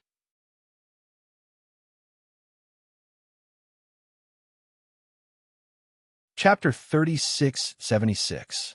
Zheng Ro was surprised that Nieling Xian didn't appreciate her kindness in telling her the secret. You really don't know what's good for you. Nieling Xian glared at Zheng Ro and didn't say another word. Rebuffed, Zheng Ro had no choice but to turn around and leave. She didn't want to be embarrassed here. On the other side, Suyu took Han Yueyao back to the place where he was playing cards with Tang Chuan and Wei Liao. Lord Su's new lover is very busy and energetic. Nieling Xian must be dumbfounded by the explosion. Tang Chuan chuckled. Nieling Xuan's personality has changed drastically, Wei Liao said. Old Wei, you noticed it too? What do you mean I noticed it too? Even if I think with my toes, she wasn't like this before. Did she split after being stimulated by you? Damn it. How can there be so many split personalities? Do you think they're all Huasiqian? Suyu chuckled, although he found it strange. But he could understand why Nieling Xian was angry with him. After all, she was a girl who had done so much for him, but received no response. Suyu, you have to reward your little girlfriend. If she hadn't protected you just now, you would have been torn into pieces by Nieling Xian. Tang Chuan reminded him with a smile. Suyu suddenly took out his wallet from his bag. Then he opened it and took out a stack of cash. There were about 5,000 yuan. Here, take this as a reward for your performance just now. Suyu thought Han Yueyao should be happy. After all, she loved money so much. But Han Yueyao was slightly surprised when she saw the money. She didn't expect Suyu to use money to send her away. At this moment, it was as if a bottle of mixed feelings had been knocked over in her heart. She couldn't describe them. She needed money and wanted to earn more money, but she wasn't a money-minded person who only cared about money. She wasn't someone who would do anything for money. Just now, he had stepped forward to help Suyu out of his predicament, and it was not for money. Therefore, when Suyu thanked her with bright cash, she was stunned. What's with that expression? You think it's too little? I didn't bring much today. Take it first, and I'll give you more later. Biting her lips, she took the money slowly. Then, he squeezed out an unnatural smile. Thank you for the tip, President Su. Then he turned around and ran. Hey, Lord Su, what are you doing? That's not very good, is it? Tang Chuan couldn't stand it anymore. Who would treat their girlfriend like this? It's okay. Han Yuiao loves money. She's probably laughing somewhere. She often extorts money from me. Look at her clothes and bags.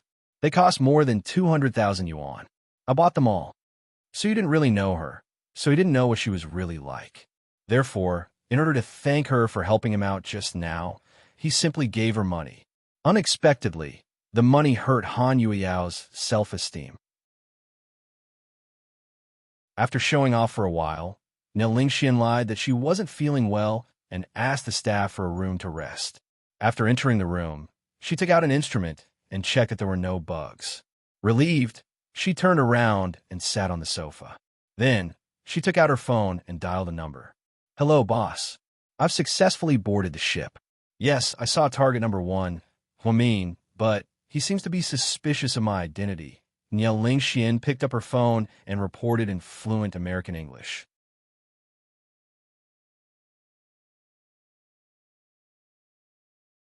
Chapter 3677. Qin Shu and Huamin didn't know that there were many people with unknown identities and motives on the ship. Obviously, most of them were here for Lu Yan. Suyu played cards for a while, and then got off the ship to the entrance, and was still waiting at the railing at the entrance. It was windy at night, and he was only wearing a black t-shirt, which looked very thin. Are you still going to wait? President Su, and looked back and saw Suyu, and he immediately perked up. The show is about to start. Go in and watch the show. Whether Lu Yan comes or not has nothing to do with whether you wait here or not.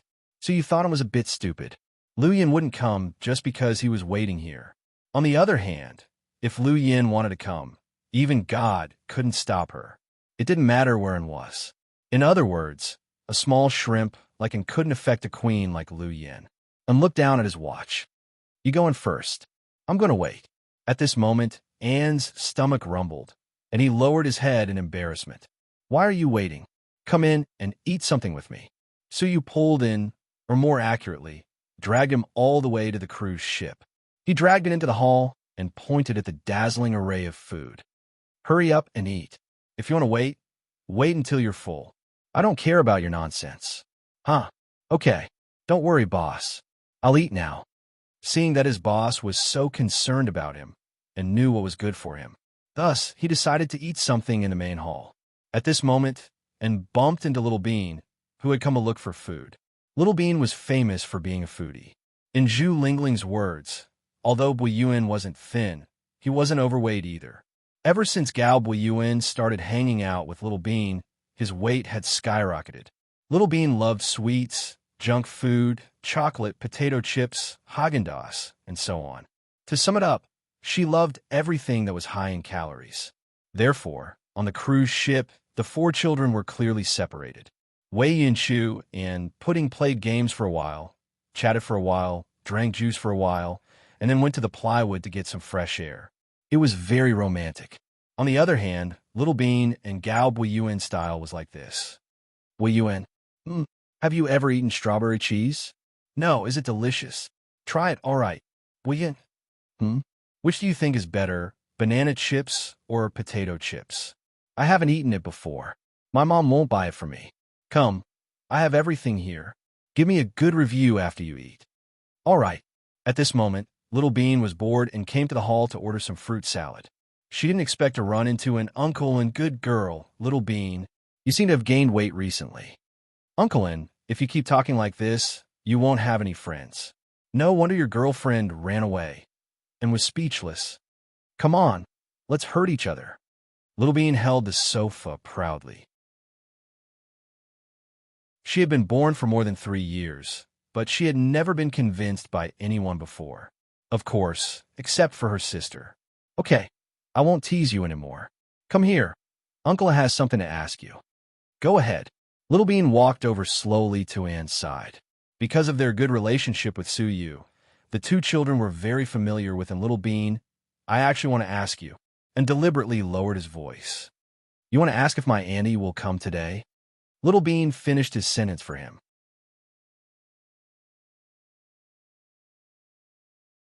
Chapter 3678. Ahem. How did you know? Come on.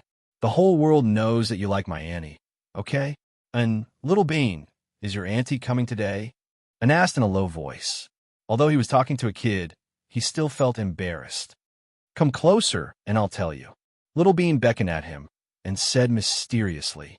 Excited, Anne moved closer and put his ear close to Little Bean's mouth. I heard that even my mommy doesn't know if my Annie is coming today. And isn't that obvious? It's as good as not saying anything. And didn't know whether to laugh or cry. Who would have thought that he would be fooled by a child despite his reputation? Ha ha, don't be silly. Uncle In, you're the cutest when you're silly. And okay, I won't tease you anymore. I'm going to eat salad with Bwin. Go. Really, you shouldn't have asked. And stood up dejectedly. Forget it. Since you're so impatient, I'll tell you. According to my analysis, my Annie will come tonight. Why? And looked at Little Bean in puzzlement. It's because my aunt and my mommy are very close. Every time my aunt comes to my house, she chases my daddy to sleep in the study and snatches my mommy's bed. Tell me, with such deep sisterly love, how can she not come to celebrate mommy's birthday? She only comes once a year. Really? And chuckled. Absolutely. Haha. Hearing what you said, it's very likely that she'll come. Anne's mood improved a lot, and he seemed to have a lot more hope. But Uncle In, don't be happy too early. Why? Hearing the hidden meaning in Little Bean's words, Anne's heart sank again. If my Annie comes this time, I guess she won't come alone. She has a boyfriend. Do you know that? I heard. That uncle is super, super handsome and super cool, with a head full of silver hair, just like the main character in anime. You definitely can't compete in looks, nor can you compete in wealth. He's a century-old aristocrat. If you compete in martial arts, you'll have to see. After all, I've never seen Uncle Chiao fight. You're stabbing me in the heart again. Anne's smile was uglier than his crying face. No, I'm asking you to accept the cruel reality. So, don't be happy that my aunt is here. She's bringing people here, and you'll definitely be tortured. All right, little ancestor. You're making me want to jump into the Yellow River. If you say that, I'll continue to scold you. Little Bean put the fruit platter aside and put her hands on her hips and was speechless. You've been with Handsome Sue for so long. Haven't you learned from him that he won't give up? Look at him. He's been in love with my mom for so many years. Even when she's pregnant, he's never given up. But you've only been in love with my Annie for so long. What else can I do? Do I have to fight him fairly? Little was amused. A fair duel is unlikely, but if you can beat my aunt, I think you still have a chance. Forget it. I'll just jump into the Yellow River. She wanted him to hit Lu Yan? Was she kidding? Wasn't that just asking for a beating? He heard that Lu Yan's close combat skills were among the top 10 in the world. Otherwise, she wouldn't be so domineering in the mercenary world. After being tortured by Little Bean, and was no longer in the mood to continue eating. He went to Su Yu's private room to continue watching them play cards. Huamin was a bit tired and wanted to go back to his room to rest for a few minutes and change his clothes. But to her surprise, as soon as she entered the private lounge, she saw that thing, and her face turned pale with fright.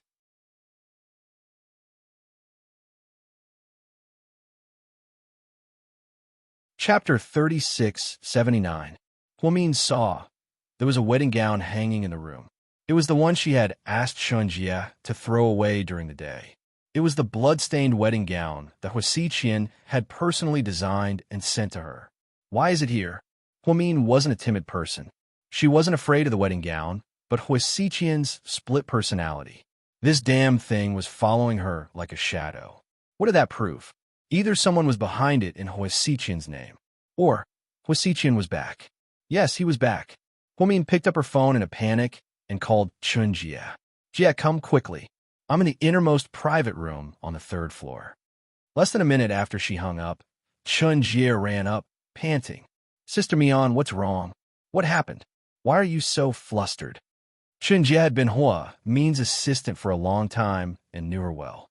She was a calm person and would never be so agitated. But just now on the phone, her voice was clearly uneasy. Little Jie, look. Huamin pointed at the white wedding gown hanging in the room. It was a blood-stained, white wedding gown. Chen Jie was scared out of her wits. She quickly covered her mouth to stop herself from screaming. Sister Mian, how did this happen? Pull it in. Jie, think carefully. I asked you to throw the wedding gown away. Where did you throw it? I threw it in the trash can in our hospital. Did someone follow you when you went there? No. I deliberately chose a remote place and threw it in a deserted place. That trash can is taken away every afternoon to be disposed of. How could it be? Sister Mian, do you think it's the same gown? I'm not sure. It's hard to say. But what I'm sure of now is that someone came into this room. That person did everything for me to see. Sister Mian, wouldn't you be in danger? Why don't you go back first? Chen Jie was scared as well. Huamin had been pregnant for so many months, and there weren't many days left before she was due to give birth. If anything were to happen on the ship, the consequences would be unimaginable. It's okay. Don't tell anyone about this, and don't tell my husband either. But I think it's safer for you to know. No, I don't want him to follow me and live in fear. At this point, I don't care if he's a human or a ghost. I don't care why he's trying to be mysterious. I'm going to find out. Then, Huamin and Chen Jie removed the blood-stained wedding dress. Then, Huamin put her in a black plastic bag and watched as the bag was thrown into the sea. This time, this damn thing wouldn't come back, right? What Huamin didn't know was that while she was doing all this, there was a pair of eyes staring at her in the dark. After throwing away the wedding dress, Huamian went to the surveillance room. In order to ensure the safety of the ship, Qin Shu had already ordered people to install surveillance cameras in every corner of the ship. A young lady. Seeing Huamin, the security guard in the surveillance room stood up immediately. Show me all the surveillance cameras on the 3rd floor. Every single one of them. Yes, a young lady. Then, Huamin stood behind the security guard and watched him skillfully check the surveillance cameras. He had been watching them since the morning. The staff came and went, but there was nothing suspicious. Until just now, there was nothing suspicious. How is that possible? A young lady, did you lose something? Seeing Huamin's pale face, the security guard asked anxiously. No strangers went to the 3rd floor? Huamin asked again. No, a young lady. You saw yourself. Only 2 maids cleaned the room. No one else entered your room. Hearing this, Huamin panicked even more. Then, how did the wedding dress get in there?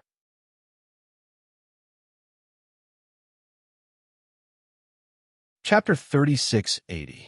A young lady, what did you lose? We'll help you find it. The security guard tried his best to please the hostess. No, I didn't lose anything. Thank you. Seeing that the surveillance cameras didn't find anything, Huamin didn't want to waste any more time. He turned around and left the surveillance room. Gao Ran arrived a little late. He had planned to come earlier with Zhu Lingling and Gao Buiyuan. However, there was a sudden murder in the city, so he had to go take a look. When he arrived, the entrance was almost sealed. Chu, you're here? Is the case okay? It's fine. It's just a group of hooligans fighting. One of them died. The victim and the suspect are both very poor.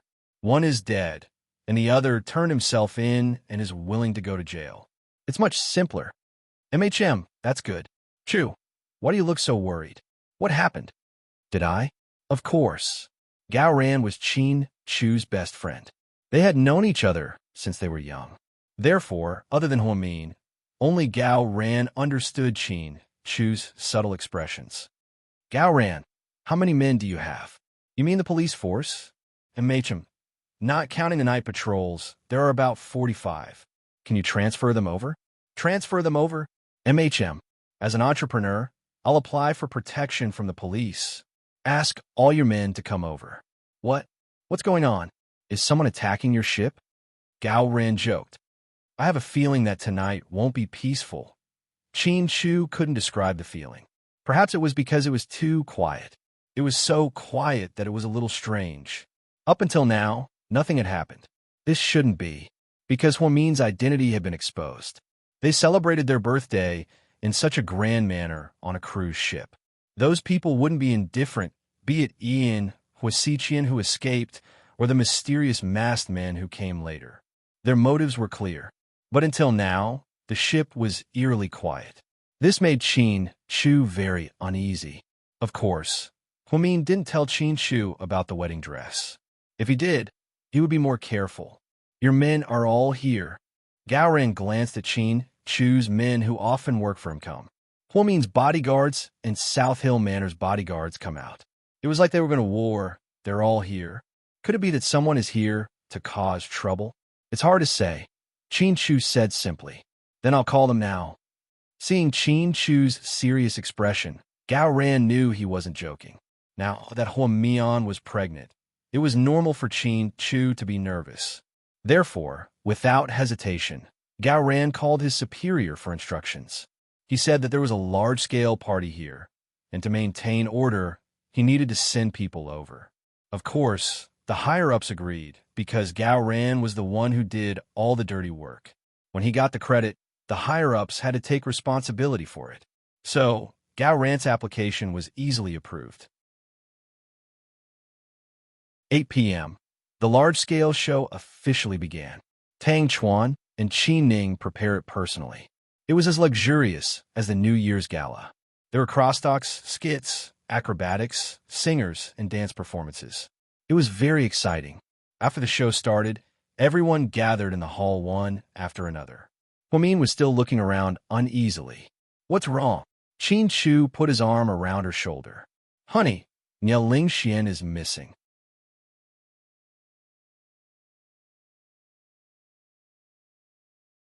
Chapter 3681. Hearing Huamin's words, Qin Chu realized that he hadn't seen this woman for a long time. I'll send someone to look for her. Don't alert her, Huamin reminded him. Okay, be careful too. Okay. After the couple had a low-key discussion, Qin Chu stood up and led his men to look for Ling Xian. Huamin stayed to watch the show. To be honest, she had been anxious all day. She wasn't in the mood to watch the show or the songs on the stage. Mommy, Pudding sat down at some point.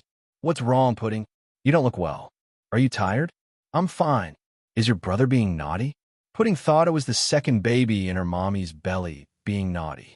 No, he's very good. Mommy is really fine. Then, Mommy, have a puff. Pudding picked up a cream puff and handed it to Huamin. Huamin ate it from his daughter's mouth. Then, Pudding left in relief. Huamin looked down at his phone. There was no response. He looked around. Everyone seemed to be engrossed in the show and didn't notice that someone had come to the boat. When Suyu sat down and watched the show, he realized that he was so close to Han Yueyao.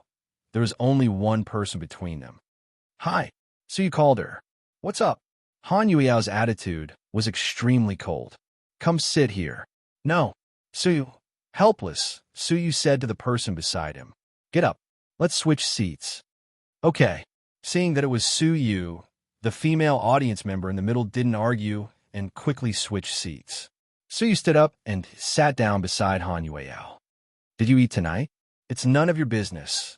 Damn it. Are you crazy? You're so angry. Suyu didn't know why she was angry. Did you eat gunpowder? Be careful of the explosion. Stay away from me. A little girl. Don't push your luck. You should play less with Xiao Xiao in the future. That damned girl doesn't know anything else, but she's a good teacher. Suyu complained. Yes, Su Xiao Xiao, this niece made him worry a lot. When Suyu's father had asked him to bring his daughter to Imperial Star, he had refused. Because in the family, they had long heard that Xiao Xiao was a devil incarnate. However, Suyu's grandfather had spoken, so he had no choice but to do so. In the past year or so, this girl had caused a lot of trouble. The strange thing was that Su Xiao Xiao never made friends. She was always alone and hung out with those hooligans. Suyu was surprised to find that he was so close to Han Yueyao. Xiao Xiao is doing very well. You seem to be the worst in the Su family. Suyu, Madam, I didn't piss you off today, did I? I just returned you a few thousand yuan. Who cares about the ocean? Do you think that nothing can be solved with money? Then you don't want it. Take it back. Suyu reached out his hand.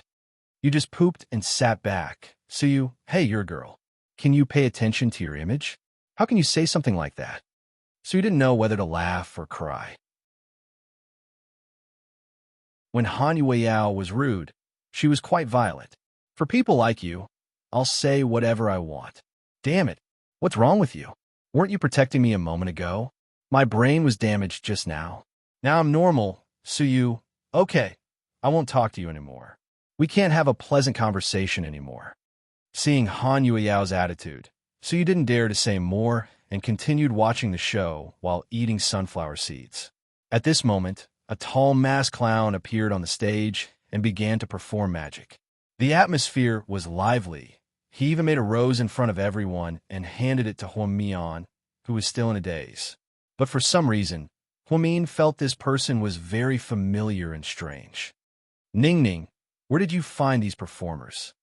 Huamin lowered his head and asked Qin Ning, who was sitting beside him.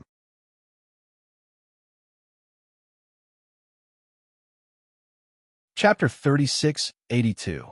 They were all contacted by Tang Chuan's friends. Some of the more famous ones used Lord Su's name. Qin Ning didn't realize anything and didn't know why her sister-in-law was so worried. Oh, I see. Huamin was still absent-minded. Sister-in-law, what's wrong? Is something wrong? Qin Ning looked at her sister-in-law's subtle expression and guessed. Nothing, I'm just asking. In fact, Huamin didn't want more people to know about the things that made her feel uneasy.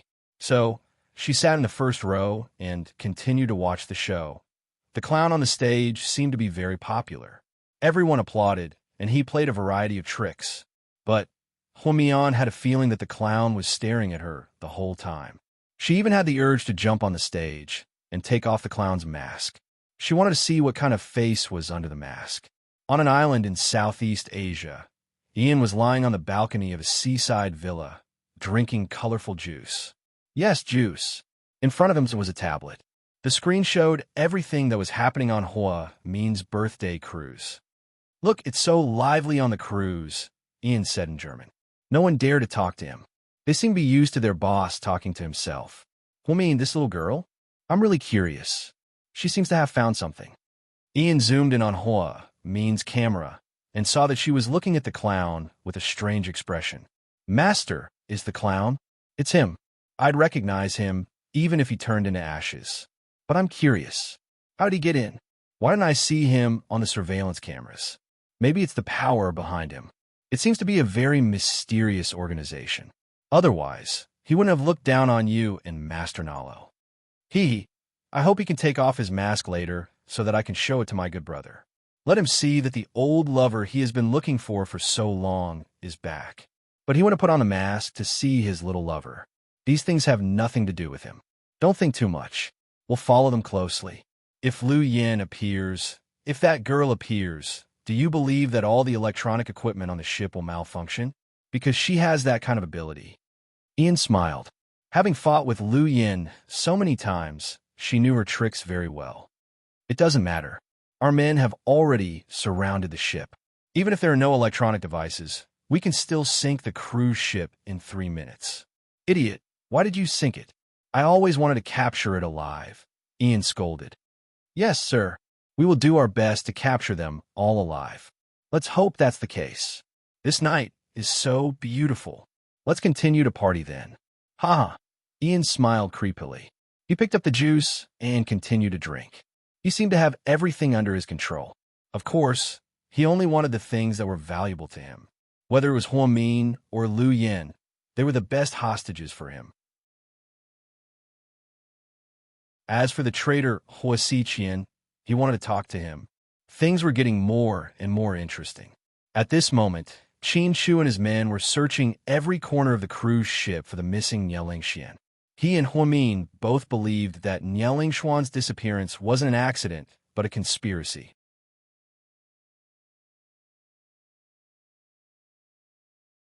Chapter 3683. The clown's performance quickly ended. Huamin wasn't sure if he was hallucinating. Before the clown left the stage, he gave Huamin a strange smile. That's right, it was a strange smile. That smile had a deeper meaning. Huamin felt a chill run down his spine. Sister-in-law, are you okay? You look terrible. I'm fine. I'm a little cold. I'll go get a jacket. With that, Huamin stood up and left. After the clown left the stage, the next performance was a famous talk show actor. This show had been very popular recently. So many people were looking forward to it. Not many people paid attention to Hua Min's departure. Everyone was attracted by the show. Even Suyu didn't notice where Huamin went. Suyu was also a fan of this talk show star, so he watched the show attentively. Hey, do you like him? Suyu took the initiative to chat with Han Yueyao. No. Damn. Don't you think his performance is funny? Suyu was puzzled. I can only say that you're not easily amused. Han Yueyao glanced at Suyu faintly. Suyu, forget it, pretend I didn't talk to you. People like you don't know how to do anything else, but you're good at being a party pooper. Who asked you to ask me? Han Yueyao rolled her eyes at Suyu. She was still upset about the money Suyu had given her just now. But obviously, men and women would always think differently. Suyu had already forgotten about it, but Han Yueyao was still upset and conflicted. No wonder relationship experts said that most men didn't know why their girlfriends were angry. The rest of them couldn't even tell that their girlfriends were angry. How slow were they? Although she was angry, Han Yueyao still sat beside Suyu and didn't leave. She opened her bag and took out a bag of dates. This was one of her favorite snacks. Whether she was in a bad mood or a good mood, she would eat it because it was sweet. To her surprise, the moment she opened the bag, Suyu shamelessly reached out his hand, grabbed a date, and put it in his mouth. Then his eyes were fixed on the stage from the beginning to the end. Han Yueyao was about to lose her temper when she saw Suyu laughing with everyone else. This was because the talk show actors on stage were beginning to show off their burdens. The laughs were extremely concentrated. Ha! She didn't know what to do when she saw Suyu's silly smile at such a close distance. In the end, she didn't say anything. At this moment, Han Yueyao's was speechless. Eat! Why aren't you eating? Han Yueyao's face darkened. Damn it! You've eaten all the food. SSSS, you're Safter Sue's T. S, right? She's SSS. President Sue, I have to hand it to you for being such a shameless boss. If eating a few of your candied dates is shameless enough, then do you believe that I can do something even more shameless? Then, Suyu leaned close to Han Yueyao's face. She was so scared that her face turned red. What are you doing? Don't do anything rash. Han Yueyao felt her heart race. This was the first time she had seen such a weird boss. Suddenly, Suyu raised a sticky hand and wiped it on Han Yueyao's face. The sticky feeling immediately hit her in the face. Su, you. Han Yueyao felt like she was drunk, completely drunk. However, she knew that she had misunderstood what Suyu meant by something even more shameless. It seemed like she had misunderstood. Backstage, at the actor's makeup removal area. At this moment, the clown was sitting in front of the mirror. He slowly raised his hand and was about to take off his mask. Huamin pushed the door open and walked in suddenly. Their eyes met, and the air froze for a few seconds. Huamin only managed to say one word before he froze. She didn't know if her guess was right.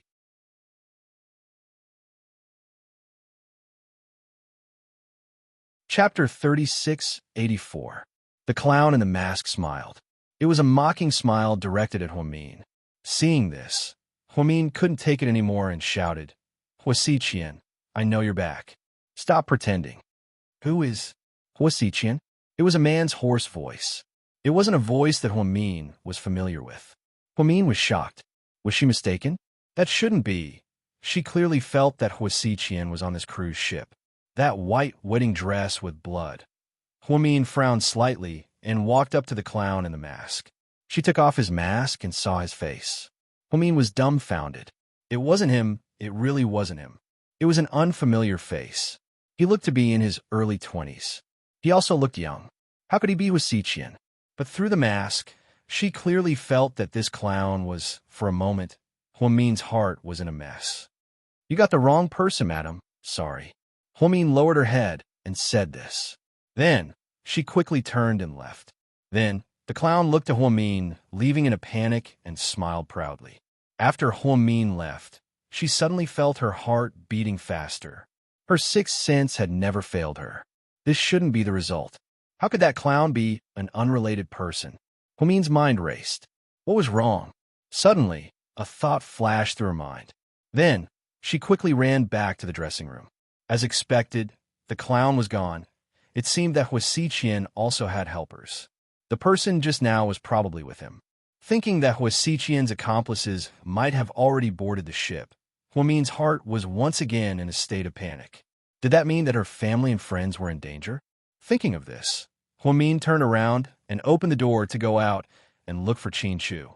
However, she was surprised to find that the door had been locked. She thought it was just her imagination, so she used more strength to pull it a few more times. It was indeed locked. This time, she finally calmed down. Conspiracy. It was all a conspiracy. Nialing Xuan's return, her abnormal behavior, and her disappearance. Clown, mask, wedding dress stained with blood. All of this seemed to be controlled by someone. Huamin's mind was working quickly to sort out the cause and effect. Then a familiar voice came from behind him. "Hello, little sister Mian." Her body jerked when she heard the voice. He turned around, and sure enough, it was Hua Xiqian. He held the clown mask in his hand. She felt that the person on the stage just now should be him. She had never felt so strongly before. The mysterious package she received at the hospital, the wedding dress, and the phone call. She knew that if Hua Xiqian didn't die, the entanglement wouldn't end. "Jack." Huamin looked at the familiar face calmly and called out his name. "You got the wrong person. I'm your big brother Qian." Hua Xiqian smiled and sat on the chair. He held the mask in his left hand and tapped his leg with his right hand. It was very rhythmic, but in this specific enclosed space, it was extremely strange. "Don't lie to me. I've known him for so many years, and I can still tell. Hua Xiqian doesn't have the kind of eyes you have." "Ha ha, what kind of eyes do I have?" Hua Xiqian, or rather, Jack, laughed hoarsely and asked Huamin. "I told you, although he's bad, he still has a trace of humanity. But you have none at all." Huamin looked at him calmly. Jack's eyes were filled with danger and wildness. It was the most primitive and cruel look in an animal's eyes. Huamin was right.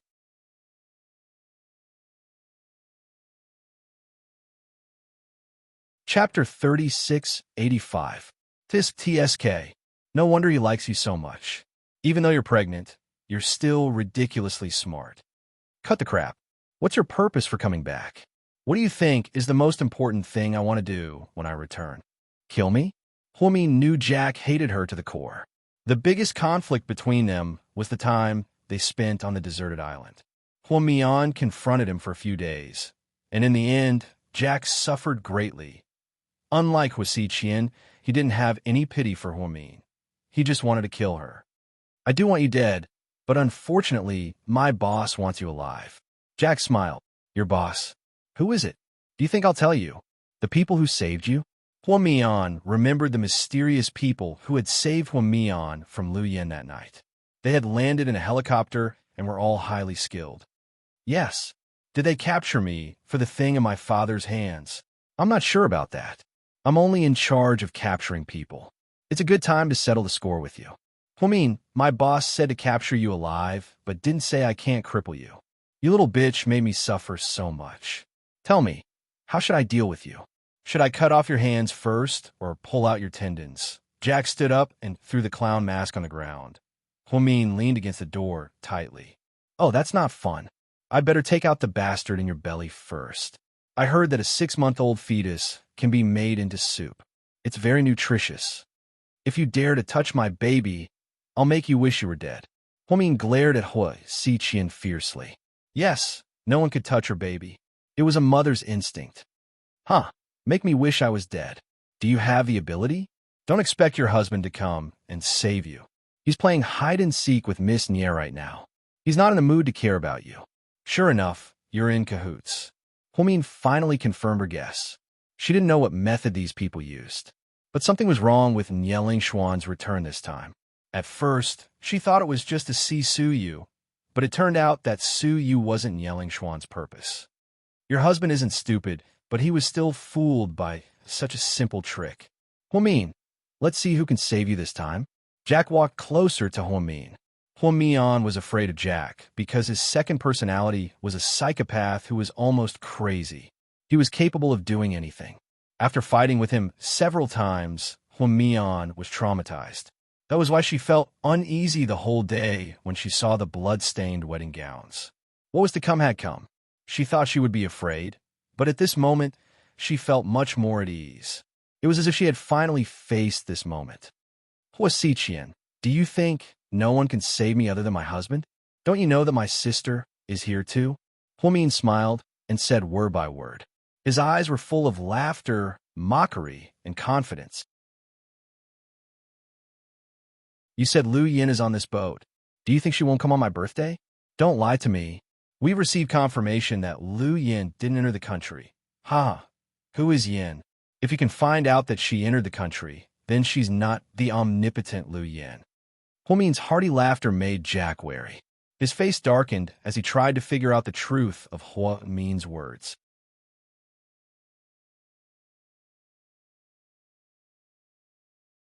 Chapter 3686. Just as Hua Xiqian lowered his head and was distracted, 2 silver needles appeared in Huamin's hands out of nowhere. She stretched out her hand and threw the silver needles. Hua Xiqian didn't expect Huamin to be so nimble.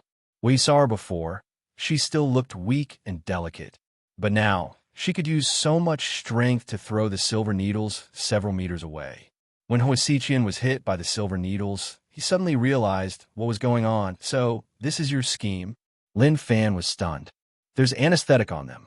You'll pass out in less than 10 seconds. She was very confident in Huamin's own anesthetic. Haha, is that so? After speaking, Hua Xiqian raised his hand and pulled out the 2 silver needles that were stuck in his arm one by one. With a clang, he threw them on the ground. Huamin counted to 10 in his heart. The anesthetic was so strong that even an elephant would feel it, let alone a living person. But 10 seconds passed, and Hua Xiqian was still standing there. Are you surprised that I'm fine? You? Huamin was indeed surprised. That's because someone injected something into my body. Your anesthetic doesn't work on me. After speaking, Hua Xiqian suddenly pounced on him. Huamin reacted quickly and dodged to the side. But after all, she was a few months pregnant and was still a little heavy. Just this one move was enough to make her pant.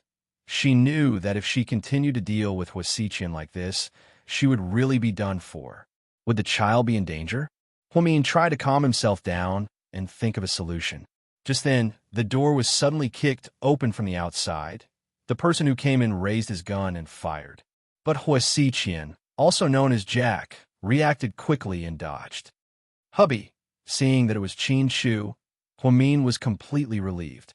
Qin Chu glanced at Huamin. Seeing that she was fine, he was finally relieved. Then, he continued to fire at Hua Xiqian. Hua Xiqian and his men had probably done something to the room long ago. That was why when he saw Qin Chu enter, he was shocked. Then he slipped out the side door. However, this was the sea. No matter how he ran, there was no way he could leave the cruise ship. You guys continue the chase. Search floor by floor. If you see any dangerous people, kill them without asking for permission. Qin Chu ordered coldly. Yes, President Qin. A few highly skilled bodyguards followed his orders and chased after him. Qin Chu hurried over and picked up Huamin. Honey, are you okay? I'm fine. You came just in time. Ha! Otherwise, I would have been in trouble. How can you still laugh? Qin Chu was furious. This woman was getting more and more out of control. He was almost scared to death, but she was still laughing here. I'm fine, aren't I? Hubby, how did you know I was in danger here? When I went to find Yeling Xian, I thought it might be a trap. So, I came back to ask the bodyguards to protect you, but I didn't expect to find you missing. Ning said she saw you coming toward the dressing room. I see. Hubby, you're so smart. I have to give you a thumbs up. Don't give me that. When we get home, I'll teach you a lesson. Qin Chu's face was dark. By the way, did you find Yeling Xian? Not yet. Qin Chu shook his head. Hubby, she's with Hua Xiqian. Many of them must be on the cruise ship. What should we do now? I think everyone here is in danger. Huamin had a lot on her mind. If everyone was in danger because of her birthday party, she would feel guilty. She suddenly regretted it. Why did she have to celebrate this stupid birthday?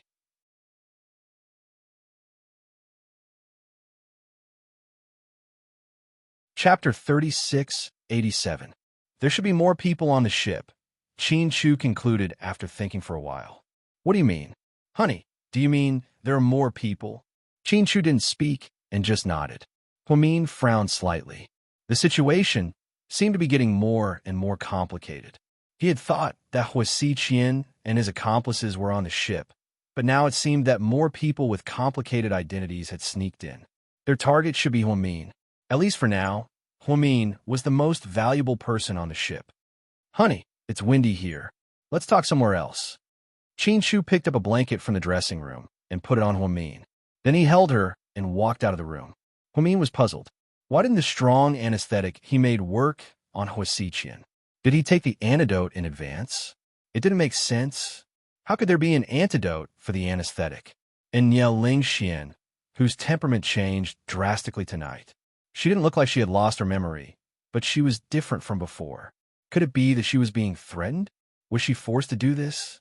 Huamin had a lot of questions in his mind, but he couldn't ask them, because Qin Shu's meaning was obvious. Besides Hua Xiqian, there were people from other forces on the ship, so he had to be careful when talking to Qin Shu because he didn't know who was eavesdropping on him. At this moment, Zheng Ro was talking to her superior secretly in a corner of the room. Chief, that's what happened. So Hua Xiqian is really on the ship? The chief asked. Yes. I've been eavesdropping on Huamin, so I know everything that happened in the dressing room. I'm sure it's Hua Xiqian. No one in the world would mistake Huamin for someone else. Trust me, Chief. Zheng Ro reported excitedly. After such a long time, she finally got something. Hua Xiqian is here. Then the force behind him. The chief paused. Could it be Ian and Nalo? Did they come to China as well? No, there's no way I wouldn't know about them entering the country. Plus, the people who saved Hua Xiqian last time couldn't have been Ian and the others. By the way, Chief, I just heard Huamin told Hua Xiqian that Lu Yin is here. I don't know if it's true or if he's lying. Huamin say that himself. Yes, he said himself. But I didn't get any news that Lu Yin has entered the country. You know Lu Yin is very resourceful. She might have used some other means. Then, have you found any suspicious people now? If Lu Yin is here, she'll show up. Then I'll keep an eye on Huamin. If Lu Yin is here, she'll go to her sister. Okay. Once you find Lu Yin, report to me immediately. Yes, Chief. Okay. Keep in touch. After reporting, Zheng Ro felt much better. After keeping an eye on Huamin for so long, she finally made some progress. Now, she just had to wait for Lu Yin to show up. When Qin Shu and Huamin returned to the hall, they acted as if nothing had happened. The performance on the stage was still going on, and everyone was engrossed in it. Huamin picked up his cell phone and sent a message in the private group. Hua Xiqian and his accomplices are on the ship. We're trying to capture them. It's dangerous outside. Don't leave the hall. Fuck. What's going on? Tang Chuan felt like his head was going to explode. What did it mean for Hua Xiqian to sneak in on such a day mean?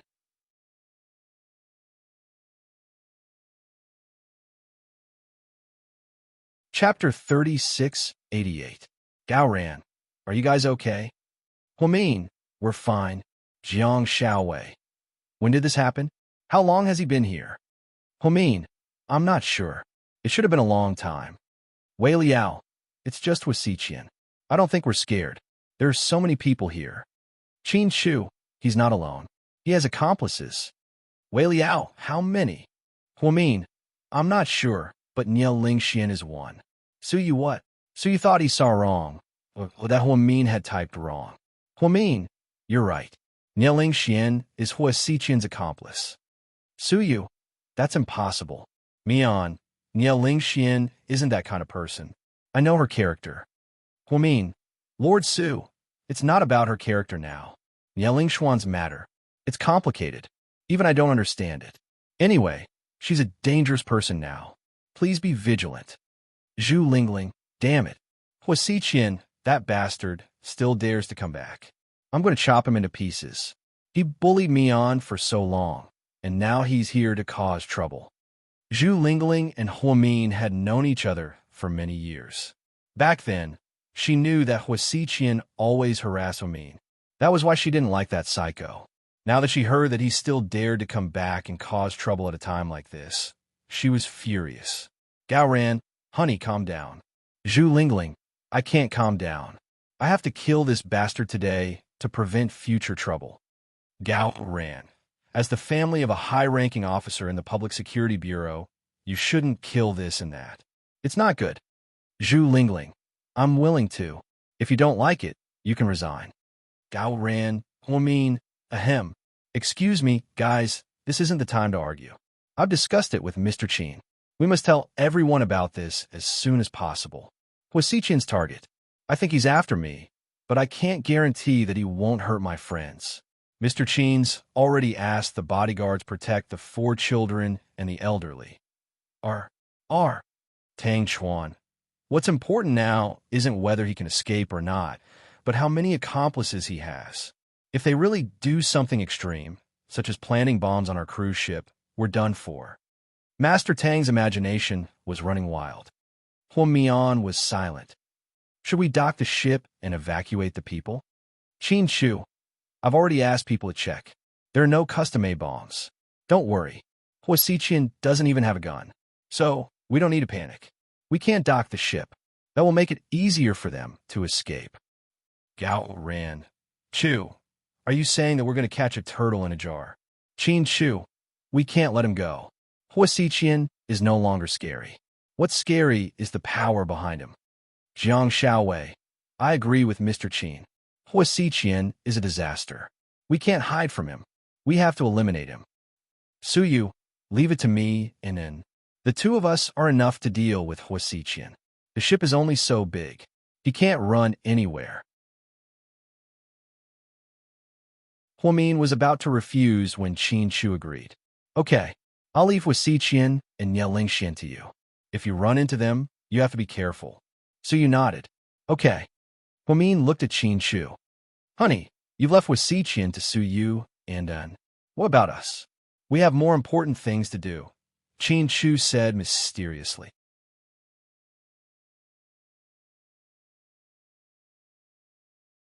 Chapter 3689.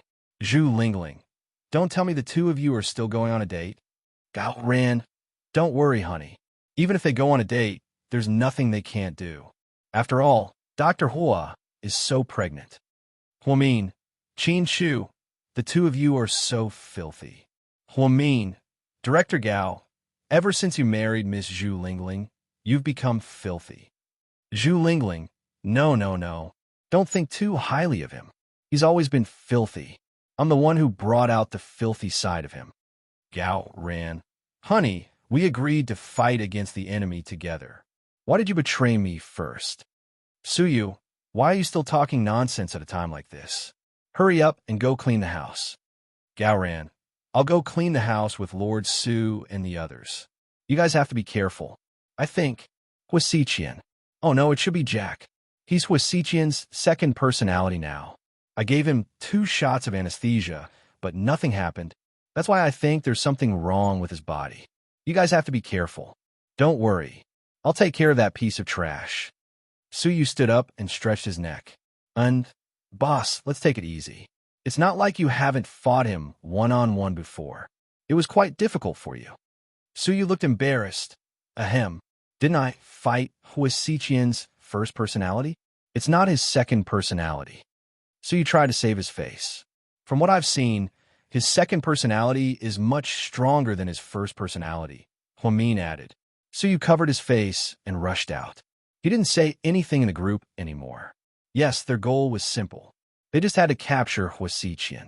Huamin, Lingling, Xiaowei, Ningning, you guys stay with the kids. Don't leave the living room. It's safer here. Jiang Xiaowei. Okay. Zhu Lingling, got it. Qin Ning, don't worry, sister-in-law. I'll protect my nieces. Tang Chuan. Sister-in-law, what about me and Old Wei? Take some people and check the surveillance footage again. See if we missed anything. Also, be on guard if you meet any suspicious people. Tang Chuan.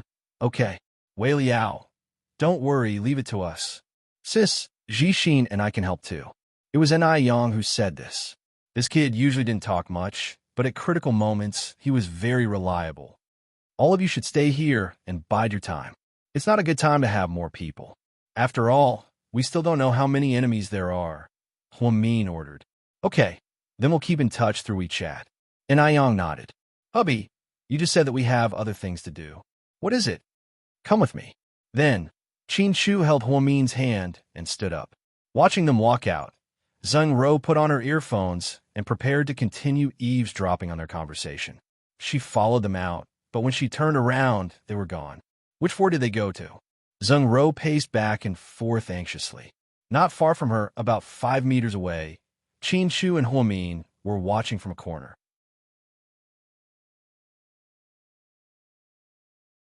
Seeing Zheng Ro follow them, Huamin understood what was going on. She looked at Qin Shu and was about to speak when Mr. Qin shook his head slightly at her. She didn't say a word. Hearing no sound from the eavesdropping device, Zheng Ro thought it was broken. She took off her earphones and checked them. Seeing this, Huamin realized that Zheng Ro had been eavesdropping on them the whole time. Then who was she working for? Ian, Nalo, or was Xiqian's mysterious people? Or could it be another new force?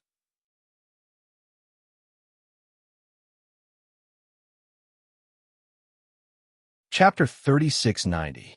After all, Zheng Ro wasn't a professional spy. She was easily found out. She failed because she wasn't calm enough. When Zheng Ro gave up tracking the couple and turned back, Qin Shu had a magnet in his hand. He touched Huamin's hair closely. Then, he sucked out something that looked like an ant. If one didn't look closely, they wouldn't have noticed it. Then, Qin Shu glanced at the object in his palm and threw it into the vast sea. When did you start suspecting Zheng Ro? Huamin looked at her husband in surprise. I've always suspected her. Then how did you know that she planted a bug on me? You even know the location of the bug. Also, didn't you install an anti-eavesdropping device on me? How could I still be eavesdropped on? What should we do if she heard everything we said before? Honey, you have so many questions. Which one should I answer first? Qin Shu smiled gently. How can you still smile? God, I'm dying of anxiety, Huamin panicked. She had suspected Zheng Ro, but she hadn't realized that she had been tricked. So Zheng Ro had heard their conversation, including their conversation with Hua Xiqian. God, don't worry. Before answering these questions, I'll take you to see someone. Then you'll understand. Okay. Huamin didn't know what Qin Shu was up to, so she didn't ask. After the couple threw away the bugging device, Zheng Ro couldn't continue monitoring them. But she still didn't know what went wrong. After all, her plan was flawless. Qin Shu led Huamin toward the bow of the ship, Southeast Asia. Ian stared at the screen on the tablet and narrowed his eyes slightly. What are they going to do? He asked. Maybe after discovering that woman's listening device, he's going to confront her? Ian's men guessed. But on the screen, Qin Shu and Huamin suddenly disappeared. Where are they? Ian froze. They were here a moment ago. His men were also panicking. Give me all the surveillance cameras. Didn't you say there were no blind spots? I have to find them. Ian was panicking. Things seemed to be getting out of his control. Other than his men, Hua Xiqian, his accomplices, and the woman named Zheng Ro were all from other forces. Therefore, he absolutely could not let others beat him to it and snatch away the person he wanted. Ian searched through the images one by one, but to no avail. Qin Shu and Huamin were right under his nose, and they couldn't be found in the surveillance cameras. My lord, did they disguise themselves so that we can't recognize them? Idiot. How can they put makeup in such a short time? Something must have gone wrong. What should we do? Keep looking. I don't believe that 2 living people can disappear on a ship for no reason. This isn't transmigration. Ian was also incredulous. Because it was remotely controlled, he didn't know what happened on the ship. Qin Shu and Huamin didn't disappear. They were still on the ship. But the 2 of them disappeared from the surveillance cameras. Why was that? Because someone had tampered with the surveillance cameras. The purpose was simple. They didn't want anyone to see their whereabouts on the surveillance cameras. Inside the cockpit, Qin Shu held Huamin's hand and walked in. Then he saw the old captain steering the ship seriously. Mian, look at who he is. Qin Shu's voice seemed a little mischievous. The captain turned around. It was an unfamiliar face. Huamin had never seen him before. It was the face of an old man in his 60s, wearing a white captain's uniform. But when he smiled to Huamin so lovingly, Huamin wanted to cry.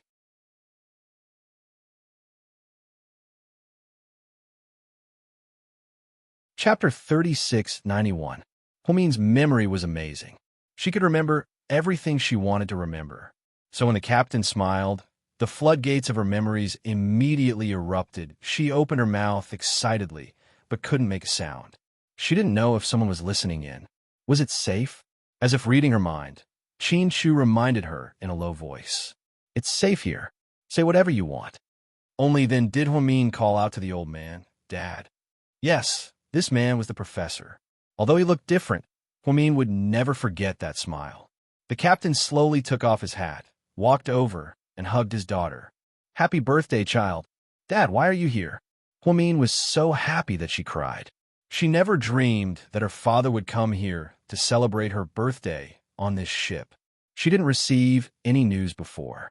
Even Yin wasn't sure if the professor would come, let alone the professor. I haven't celebrated your birthday for so many years. I came to see you.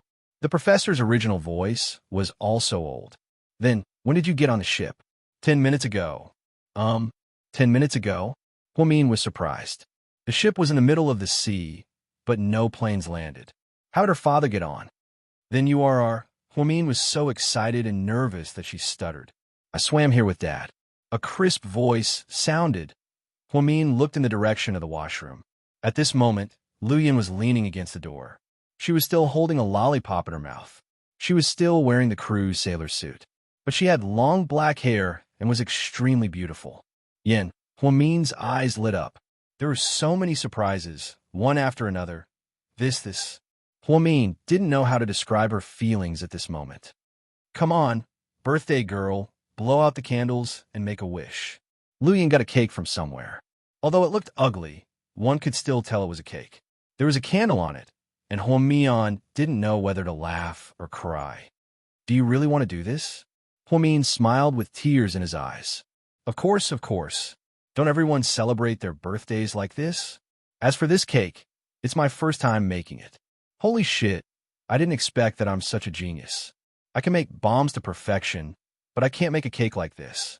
Haha, you made this. Huamin burst into laughter. What do you think? Why be stupid enough to buy such cake? Hearing that the cake was made by Lu Yin, Huamin closed his eyes and made a wish without hesitation.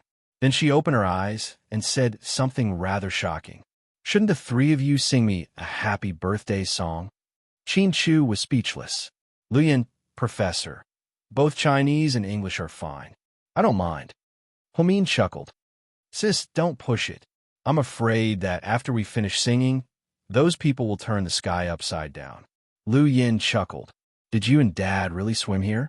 Huamin couldn't believe it. Of course. Lu Yin crossed her arms. Bullshit, we're thousands of miles away from the States. Do you think you're a turtle that swims around? Huamin looked like he wasn't a kid and didn't want her to lie to him. Lu Yin was exasperated. She pointed at Qin Shu.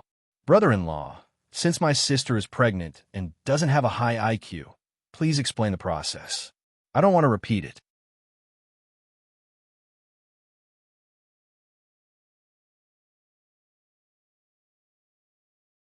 Chapter 3692.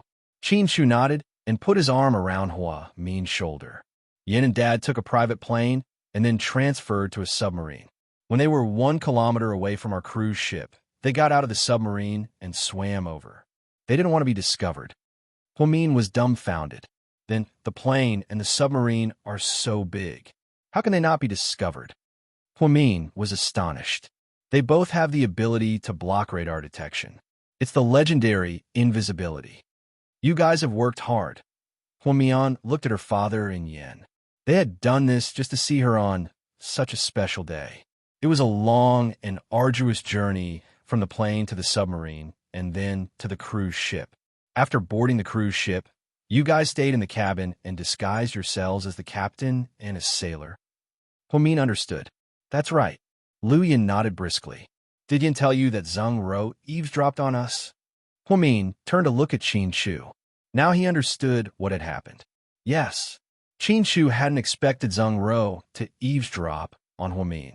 More importantly, Zheng Ro had brought advanced technology for military use. He wasn't prepared for it. When Lu Yin got on board, the first thing she checked was the eavesdropping device. Then she quickly notified Qin Shu and got rid of the things on Huamin. And then, the scene of the reunion just now happened. Sis, in order to see you, Dad and I really racked our brains. You have to treat us well. Tell me, what do you want to eat? I can get it for you. Even tang sing meat will do. Huamin couldn't suppress his excitement and took Lu Yan's hand. Tang sing meat is fine. I bragged to Dad that my sister makes good dumplings. Yes, yes, yes. I'll make dumplings now. Huamin turned to look at Qin Shu. Honey, I'll go get you the ingredients. Wait for me here. Qin Shu naturally knew what Huamin wanted to say. Dad, are you okay? Huamin hadn't seen the professor for a long time. Thinking back to the last time, it was at an amusement park in the United States. At that time, they didn't interact with each other. Later on, they only spoke on the phone a few times. The last time the professor came back to perform surgery on Qin Shu, Huamin was still imprisoned on a deserted island by Hua Xiqian. Therefore, this was the first real meeting between father and daughter. Huamin even felt that this scene had only appeared in his dreams. Good. I'm fine. You're about to give birth, right? The professor looked at his eldest daughter's swollen belly, and his heart was filled with emotions. Soon. Dad, didn't I tell you it's a boy? Where's your grandson?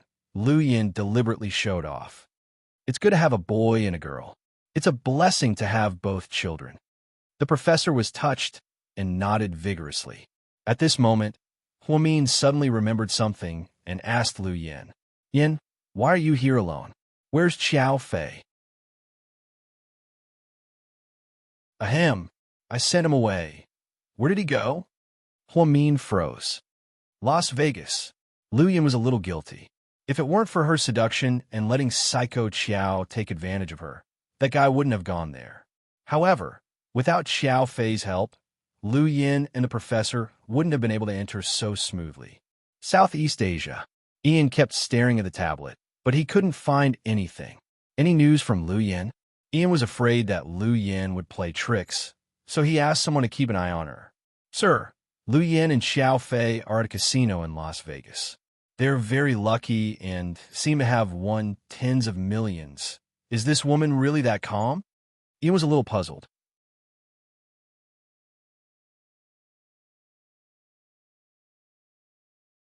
Chapter 3693. Maybe she doesn't dare to come because she knows our boss won't let her go. So she thinks I won't dare to do anything to her in Las Vegas? They have a lot of bodyguards. Plus, after Qiao Nin disappeared, the Qiao family values Qiao Fei. If we do something now, we'll alert them. Ian didn't say anything. He picked up a glass of red wine and swirled it. His subordinate continued to speak in fluent German. Plus, we have an agreement with the American Mafia that we can't fight in the casino. If they find out, we'll be in a very difficult situation. I think it's better to capture her sister rather than spend the effort to capture Lu Yin. After all, that woman is easier to capture. Do you think the ZG government is free? Ian asked coldly. At least it's easier than capturing Lu Yin.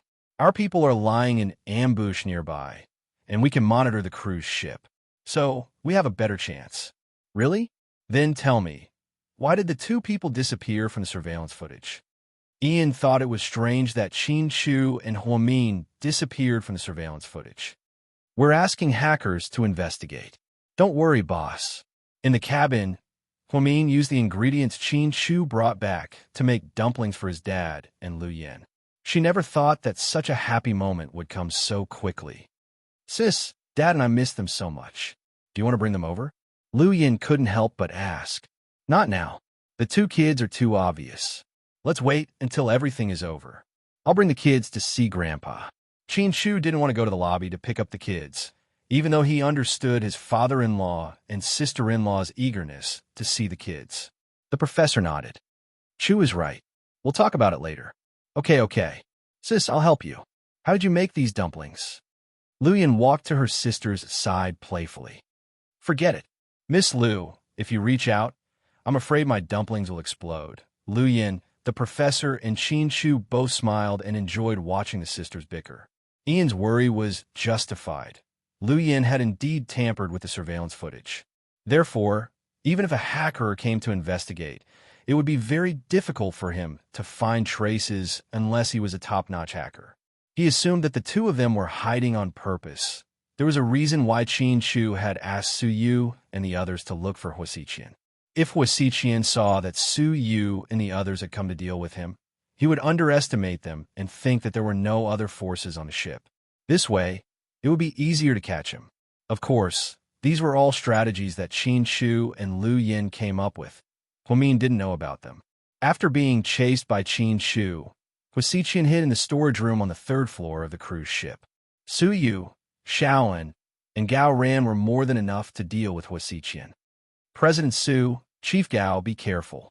The space here is rather narrow and winding. Okay.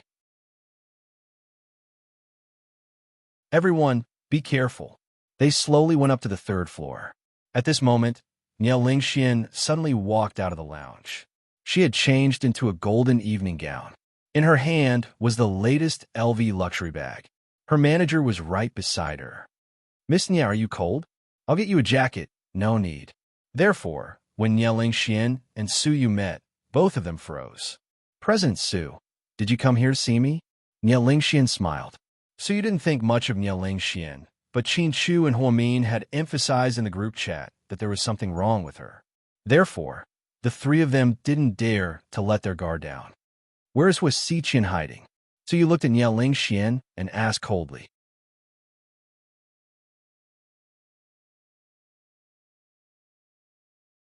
Chapter 3694. President Su, are you out of your mind? Who's Hua Xiqian? Niao Lingxian pretended not to know him. Stop pretending. I know why you came back. President Su, what are you talking about? I don't understand a word you said. Niao Lingxian turned around and asked her agent with a smile. Do you understand? The agent shook her head, then she looked at Su Yu. President Su, Miss Nia is very tired from the long-distance flight. She just rested in her room for a while. Did something happen on the ship? Su Yu looked at Niao Lingxian and then turned to Wen and Gao Ran. You two continue searching. I want to talk to her. Okay. And nodded and continued to search the rooms on the 3rd floor with Gao Ran. Niao Lingxian's agent saw that the two of them were about to talk, so she found a chance to go to the bathroom. The two of them looked at each other with a few meters between them. President Su, what do you want to talk to me about? Niao Lingxian sneered. Do you remember how many years you've been at Imperial Star? Of course. Then do you remember when our anniversary is? Haha, why? Are you testing me? President Su, you're too childish. If I'm not Niao Lingxian, can you find someone who looks exactly like me in the world? That's hard to say. Other than looking like her, you don't look like her at all. The Niao Lingxian, I know, isn't as personality as you. People change, President Su. Don't forget what you did to me. After hearing her words, Su Yu was confused again. He did feel guilty toward this woman. Niao Lingxian was considered the most virtuous female artist in Imperial Star. She never had any scandals, never flirted with male actors, and didn't even take on sex scenes, nude scenes, or kissing scenes. She liked Su Yu wholeheartedly, but she didn't get any response. Su Yu also felt that he was responsible for her quitting the entertainment industry and going abroad. So after Niao Lingxian said this, he was really confused again.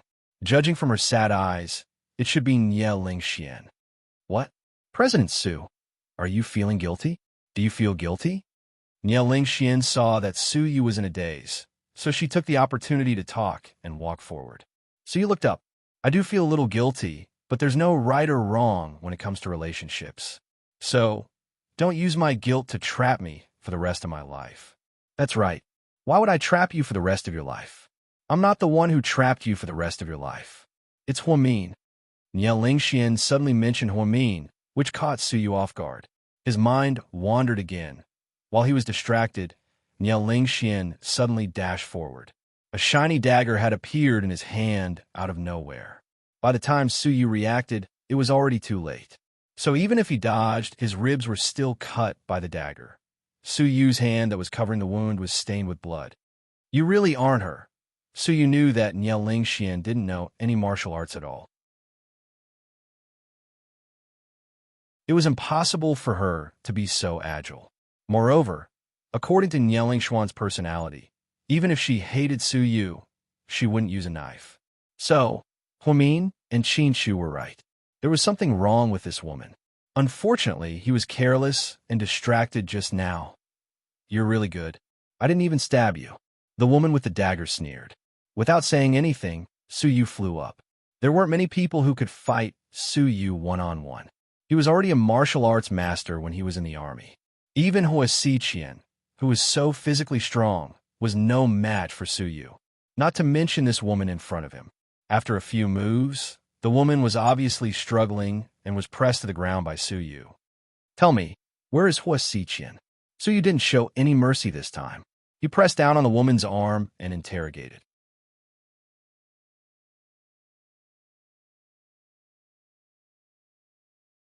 Chapter 3695. With your current strength, you're no match for him even if you find him. Bullshit. It's not like I haven't fought with him before. Obviously, Su Yu was enraged by the woman's words and cursed out loud. At this moment, he heard the sound of a scuffle. When Su Yu turned around, Niao Lingxian suddenly knocked her head hard against Su Yu's. The two of them bumped into each other. Su Yu felt like he was in a sea stars. He thought that Niao Lingxian was going to take the opportunity to run away. He didn't expect her to knock him out. Fuck, it hurts so much. What kind of trick is this? Is she going to die together? Su Yu touched his head, and tears were about to fall from his eyes. He looked down at the unconscious woman. He was dumbfounded. At this moment, he couldn't care less about the pain. He got up, covered his head, and walked towards a room where the sound came from. As expected, Gao ran and were already fighting with Hua Xiqian. President Su, you're injured? And turned around and saw that there was blood on Su Yu's ribs. It was even dripping down. He was terrified. It's fine, just a superficial wound. Where's the woman? Gao Ran asked. She fainted. With that, Su Yu picked up a wooden chair in the corner of the room. He threw it at Hua Xiqian's body. If it were an ordinary person, they wouldn't be able to stand up even if they didn't faint. But to everyone's surprise, Hua Xiqian was shorter, but he could still continue fighting. Fuck, is he still human? Su Yu was stunned. Mian said that he's a little strange. Let's be careful, Gao Ran reminded them. Then, Su Yu and Gao Ran blocked Hua Xiqian in the storage room on the 3rd floor. The space wasn't very big, but it was about 18 square meters. The distance between the four of them was not very far. Everyone was on high alert. It had to be said that Hua Xiqian was very agile. Fighting 1 against 3, he didn't seem to be strenuous at all. Instead, it made Gao Ran and the others a little breathless. Did Qin Chu only send the 3 of you? Hua Xiqian smiled evilly. Fuck off. You still have the face to call us trash. Who are you? Don't you have any fucking idea in your heart? So he was already hot-tempered. After being provoked like this, he immediately became angry. Jack, right? You're dead meat today. This was the first time Gao Ran talked to Hua Xiqian's second personality so directly. It had to be said that his gaze was indeed different from the Hua Xiqian of the past. His personality, condition, and even some familiar body movements were different. This wasn't something that could be faked. Hua Min said that this wasn't Hua Xiqian. This was his second personality. That was why he sent 3 masters to fight at once. He didn't expect to be looked down upon by this guy. Chief Gao, you came at the right time. We have an account to settle. You were also involved in the prison incident, right? Gao Ran knew that he was talking about how he and Qin Chu worked together to kill him. Okay, if you have the ability, let's settle it properly. Gao Ran wiped the sweat from the corner of his mouth and smiled. You, a police officer, actually used despicable means to kill a criminal. Do you think you're worthy of your reputation? Jack mocked. There are differences in how police officers deal with people. For people like you who are a threat to society, I have the obligation to destroy you. Gao Ran had a strong sense of justice. Old Gao, don't talk nonsense with him. Let's go together. If we can capture him alive, then we'll capture him alive. If we can't, then we'll destroy him. Su Yu had lost his patience and was eager to try.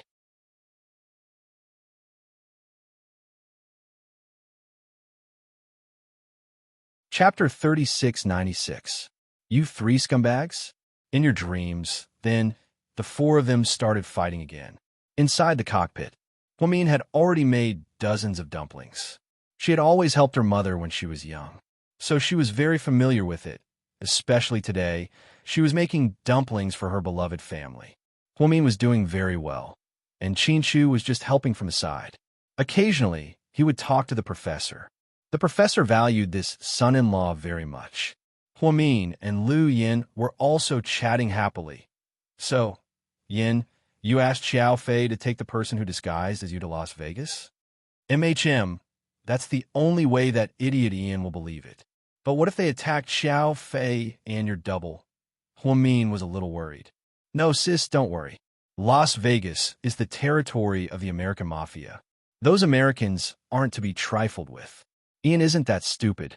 Even if he wants to attack, he'll wait until Xiao Fei and them leave the casino. He can't open fire there. Did Xiao Fei agree to do this? Huamin felt that this method was ridiculous. At first, he was adamantly against it, but then I coerced him. Thinking of this, Lu Yin couldn't help but laugh. After all, Psycho Xiao doted on her. Even though he missed her, he knew that she wanted to celebrate her sister's birthday with him. So he forced himself to take the double to Las Vegas. Xiao Fei is really good. Yin, don't be too pretentious. If I don't, I won't be Lu Yin. Yin, you just said that Ian installed a lot of cameras on the boat, right? Yeah, that guy's a peeping Tom. Then don't worry, I've already done something.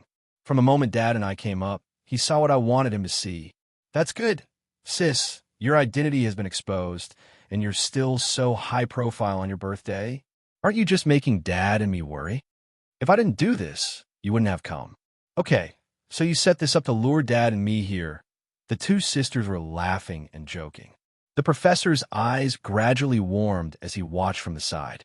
How many times had he imagined this heartwarming scene? His two daughters had already grown up. They lived a quiet life by his side, playing and laughing together.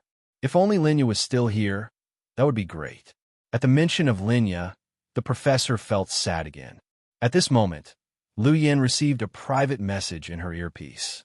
After listening carefully, she suddenly asked in a serious tone, Sis, how long will it take to cook the dumplings? At least 15 minutes. All right, that's enough. With that, Lu Yin put on her mask and hat and walked out. Xiaoyan, where are you going? I'll help you clean up the trash. Before Huamin could ask further questions, Lu Yin opened the cabin door and ran out. She was so fast that Huamin couldn't even look at her. Daddy, she's fine. Keep cooking the dumplings. She'll be back before the dumplings are ready. The professor seemed to know Lu Yin well and wasn't worried at all. Honey, do you want to help? Huamin was still worried. If even Lu Yin can't handle it, what can I do? Shu couldn't help but chuckle and pinch Huamin's face. When Lu Yin went, the situation was indeed at its worst. And Su Yu and Gao Ran were all injured.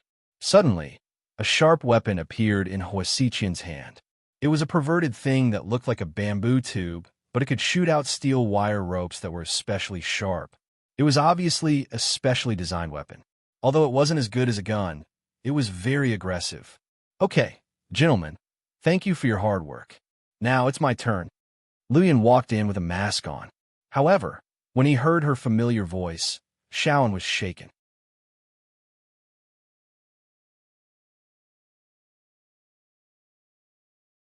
Chapter 3697. And wiped the blood from the corner of his mouth, and his eyes lit up. You're in heat, so you turned around and saw him looking at the mysterious masked person with infatuation. He was also puzzled. President Su, she is, and was extremely excited. Before he could finish, the three of them were attracted by the sound. When Lu Yin came in, she was barehanded. Therefore, facing Hua Xiqian, who had an improved weapon, she was definitely at a disadvantage. Gao Ran and Su Yu were all experts in hand-to-hand combat. However, even with all of them combined, they had no chance of winning. It was obvious that Hua Xiqian's weapon was a huge threat. Another one who wants to die. Humph. Jack sneered. Die? You're talking about yourself, right? Lu Yin stretched out her hands unhurriedly. At this moment, everyone noticed that she was wearing a thin silver glove. Jack's weapon stabbed at Lu Yin, and the steel wire inside twisted in the air like a snake. Be careful, and couldn't help but remind her. He was really afraid that she would get hurt in front of him.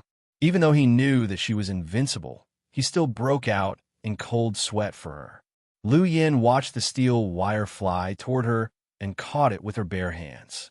Then, as she pulled hard, Jack was sent flying into the air by her. He flew in the air and landed heavily. That glove seems very powerful. It can withstand the steel wire, Gao Ran muttered to himself. The three men could only watch this soul-stirring duel from the sidelines. Jack, who was thrown to the ground by Lu Yin, reacted quickly. After falling to the ground, he got up and rushed up again without frowning. The steel wire danced in the air at an extremely fast speed. However, Lu Yin wasn't restrained at all. Instead, her movements became more agile. And had seen Lu Yin fight before. This wasn't the first time, but in the past, he used to deal with street gangsters and didn't use any skills. This time was completely dumbfounded. Lu Yin was extremely fast. Sometimes, you couldn't even see how she attacked. Jack was knocked to the ground, such good skills. You are? Jack narrowed his eyes and looked at the person in front of him, as if he already had an answer in his heart. Lu Yin was still wearing her sailor uniform, but she was still petite compared to the man. Because he was wearing a human skin mask, his eyes and nose were not very eye-catching. Because he was wearing a black mask, his facial features couldn't be seen clearly. The hat covered her original long hair. Even Su Yu and Gao Ran couldn't recognize Lu Yin, let alone Jack. Jack didn't say anything. Lu Yin grabbed the steel wire with both hands and twisted it in the air. Jack was brought to the ground by the inertia. Before he could get up, Lu Yin stomped on his back. Then he used his right knee to viciously kick down. Lu Yin's sudden burst of strength made Jack spit out a mouthful of blood. This person is too strong. Is he Chu's helper? Gao Ran's heart skipped a beat as he watched. Too fucking awesome. He's practically beating up that pervert. At this moment, Su Yu was full of admiration for this mysterious person. Of course, he didn't know that it was Lu Yin.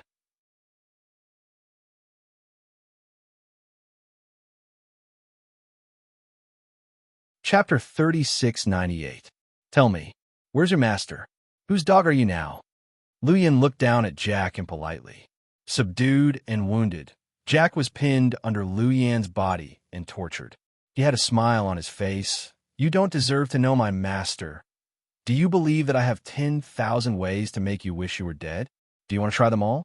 Lu Yin thought it was possible to extort confessions with words and deeds. When necessary, it had to be done. Hee hee. Okay, but I have to remind you, before you try to force confessions out of me, you'd better check on Qin Chu's twins. What did you do to them? Lu Yin's heart skipped a beat. The twins were her sisters and brother-in-law's treasures, as well as her father's.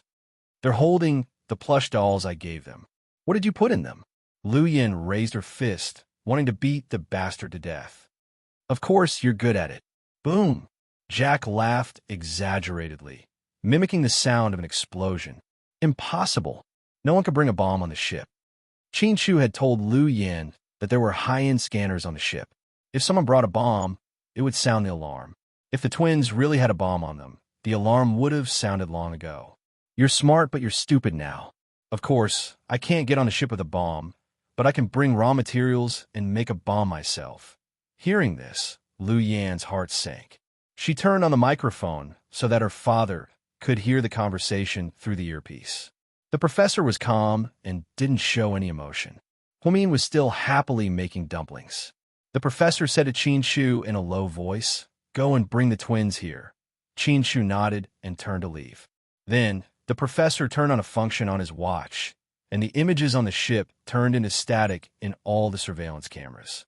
What's going on? Ian frowned when he saw the static on the screen. Sir, our hackers said someone interfered with the signal. Is Lu Yin here? Impossible. Lu Yin is still in Las Vegas. This is the scene in the casino. His subordinate came over with another tablet. Ian looked at it carefully. Lu Yin and Xiao Fei were playing baccarat with many people at the table. They never left. Then what's going on? Could it be that Qin Chu discovered our surveillance device? Destroyed? Ian guessed. Sir, do you want our men to investigate? No, don't act rashly. Let's wait for a while. Ian didn't dare to let his men move. After all, his men weren't on the ship. He wouldn't use it unless he had no other choice. Lu Yin knew that with her dad's help, no matter how powerful the bomb was, it would be easily solved. Therefore, he punched Jack in the face again. Idiot, don't you have a bomb? You can press the remote control. Go ahead and explode. Hee hee, I know you have experts. Those bombs won't be a problem. Since you know, why are you still doing this? Don't you feel bored?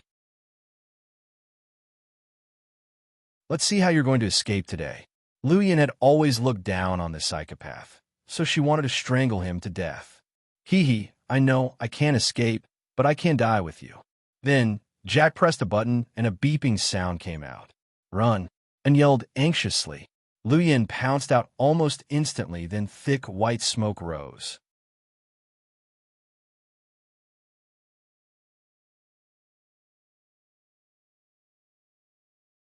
Chapter 3699. Everyone thought that he had a bomb strapped to him, but they didn't hear an explosion after so long. Could it be Lu Yin got up from the ground? Sure enough, the thick white smoke hadn't dispersed yet, but Huasi Qian was already gone. He must have run away when the smoke was thick.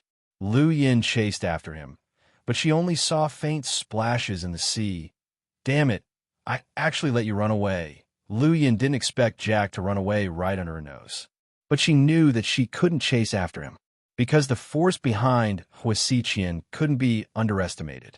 It was a force that could save someone from her. Seeing Jack run away, Lu Yin went downstairs in a flash. She didn't even have time to say anything to Un and the others. Then, she returned to the cockpit in the utility room on the 3rd floor. The 3 men waited for the smoke to disperse before they slowly got up, and was the first to get up. He looked around, but didn't see the mysterious person. What happened? Were we killed by the explosion? Gao Ran was still in a daze. Where's this place? Where am I? Lord Su pretended to have lost his memory. Please, masters, stop playing, okay? Huasi Qian ran away. Can't you see? And was speechless. We saw it. What will we do? We didn't let him go. Hey, and you seem to know the mysterious person just now. Who is it? Why are you so nervous?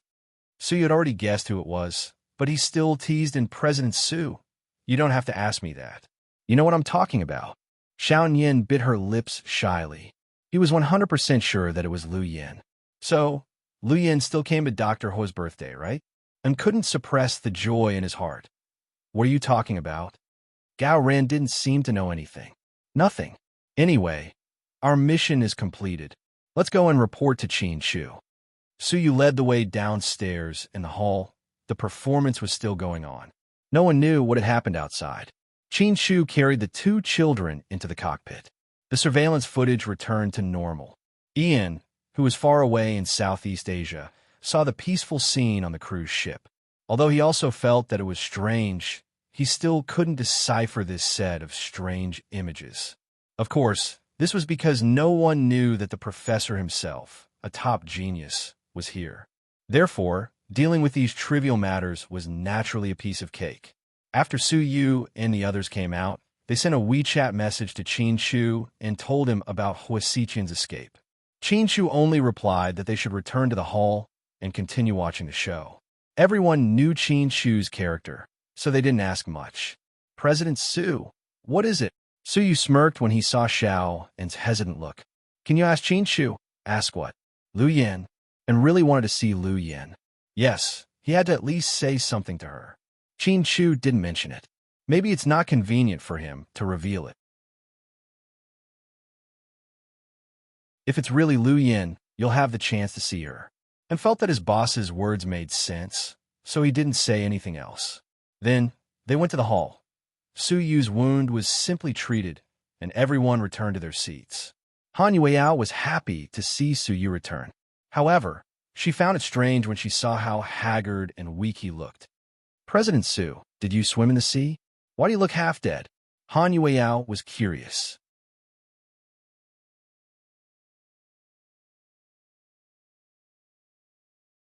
Chapter 3700. Yeah, we even met a shark. We fought with the shark for a while. Haha, keep bragging. Hearing Su Yu's words, Han Yueyao chuckled. Then, without thinking, they continued sitting in the living room. The unconscious Niao Lingxian was picked up by Lu Yin. Of course, she was still unconscious. Lu Yin was a weirdo. Afraid that she would miss the dumplings, she stuffed Niao Lingxian into the cockpit lounge. It wasn't big, but it wasn't noisy. Is this appropriate? Qin Shu frowned slightly. She won't wake up for a while. Don't worry. Why did you bring her back? Qin Shu didn't want more people to know that the professor and Lu Yin were here. She has research value. What kind of research value? Qin Shu was puzzled. Well, I'll tell you after I finish the dumplings. Brother-in-law, huh? Qin Shu was speechless. Then, Lu Yin tossed her into the cockpit. Huamin had already put the dumplings into the pot. The two children danced around their mommy and the professor, who had taken off his human skin mask. Grandpa, why didn't you tell me you were coming? Seriously, there was a hint of blame in Little Bean's words. It wouldn't be a surprise if I told you in advance. The professor held the chubby Little Bean. Grandpa, it's so good to see you. Pudding was also touched. You two seem to have grown taller. Like an ordinary old man, the professor surrounded the two children and looked at them carefully with doting eyes. Oh, the two little ones are here. Lu Yan's heart melted as soon as she entered the room. She didn't want to see the two little ones because time was tight. But Jack, that bastard, gave the two children teddy bears during the clown show. There were indeed things installed in the bears. The professor immediately took the two children and removed the teddy bear bombs. Then, he took the opportunity to get close to his two granddaughters. Hearing Lu Yan's voice, the two children exploded. Lu Yan tore off the skin mask on her face. Below was a delicate face. Wow, what a series of surprises. Pudding and Little Bean rushed over. He hugged Lu Yan's leg. Did you see that? This is what it means to ride on someone's coattails. Huamin looked at Qin Shu and sighed. Qin Shu just smiled and didn't say anything. Then, he silently helped Huamin clean up the mess after making the dumplings. Under such a dangerous atmosphere, it was not easy to have such a warm scene in the cockpit. Auntie, you're back. It's great. Auntie, I miss you so much. Auntie, you look so cute. Auntie, you've become prettier again. Aunt, why didn't you call me? Auntie, why did you sneak away last time? The two children instantly turned into chatterboxes. Even Pudding, who never liked to flatter, turned into Little Bean. They were full of praise for Lu Yin. Then, the two children told each other how much they missed each other. How am I supposed to answer all your questions? Lu Yin smiled. Then answer them one by one. I know Auntie is smart and has a good brain. Little Bean pursed her lips. I can answer them, but let me eat first, okay? I just had a fight and I'm hungry. Then, Lu Yin looked up at Huamin.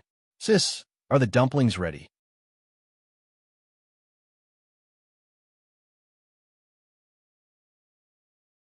Chapter 3701. Right now, give me a minute. Huamin stirred the steaming dumplings in the pot with a spoon. 1 minute later, sure enough, the white dumplings went abroad. Due to the lack of time, Huamin only made dumplings with meat fillings. The professor sat in the middle, followed by Qin Shu, Huamin, Lu Yin, and the twins. There were 4 adults and 2 kids. Sitting at the table in the cockpit, they had their first reunion dinner. Do you want to take a selfie? Lu Yin asked, itching to take a selfie. Don't ask for it. The professor rolled his eyes at her. Hearing her dad's words, Lu Yin stuck out her tongue and didn't dare to say more. Huamin scooped out several plates of dumplings. Then, he looked at his father guiltily. Dad, I'm sorry. You came in a hurry, so I didn't prepare any dishes. There are only dumplings. No, this is enough. Should I go to the dining room and get some dishes? Qin Shu was about to stand up. Don't go. The image has returned to normal. Someone will see you on the surveillance camera. Lu Yin reminded him. Qin Shu immediately understood what was going on. He nodded and sat down. Annie, what do you mean? Who? What surveillance camera? Little Bean was a gossipy little diva, so she didn't understand the conversation between her dad and Annie. Bad guys. They're afraid that bad guys will follow Dad and catch us. Oh, it's okay. Annie, you're good at martial arts and can protect us. I'll give you 12 points for your flattery. Huamin couldn't help but laugh. Annie, eat. Don't talk nonsense with Little Bean. She's the most talkative. Little Bean picked up a dumpling and put it in Lu Yan's bowl. Thank you, Big Pudding. Lu Yin rubbed Little Bean's head lovingly. Dad, eat. Every time Huamin called his dad, he felt touched. The professor also felt emotional. For an ordinary family, a family reunion and a meal of dumplings was very normal. But for a family like theirs, it was harder than ascending to heaven. Huamin knew this, and the professor knew it even better. After this meal, he didn't know when they would meet again. Pessimistically, he didn't know if Lu Yin, Huamin, and the professor would still be alive the next time they met. After all, the current situation had already been pushed to the teeth of the storm. However, Huamin knew that they were the best birthday present for her today. They were what she wanted the most, and were the most important. Yin, is Xiaonan still with you? Qin Shu asked casually. No, he was rescued by someone. But that cowardly tortoise doesn't dare to show his face yet, afraid that you and Xiao Fei will kill him? I guess so. Hee hee. Lu Yin looked at Xiao Nan with disdain. What about Xiao Fei's father? I don't care. Xiao Fei has been handling it himself. I believe he can handle it, Lu Yin said casually. At this moment, Lu Yin suddenly thought of something. She asked Huamin, Sis, you said that Hua Xiqian, also known as Jack, is very strange, right? Yeah, he was hit by my special anesthetic, but he's fine. Huamin still found it hard to believe. He almost suspected that he had used fake drugs. When I fought with him, I noticed it. What did you notice? Huamin was curious. After being severely injured by me, he was able to get up immediately as if he wasn't the one who was injured. This doesn't make sense. A human's body can't withstand such heavy injuries. Even with my resistance, it's impossible for me to react so quickly. I suspect body modification? The professor suddenly interrupted. The older the wiser. Dad, you guessed right. I suspect his body was modified. Lu Yin guessed while eating dumplings. Hearing Lu Yan's words, Qin Shu and Huamin looked at each other deeply.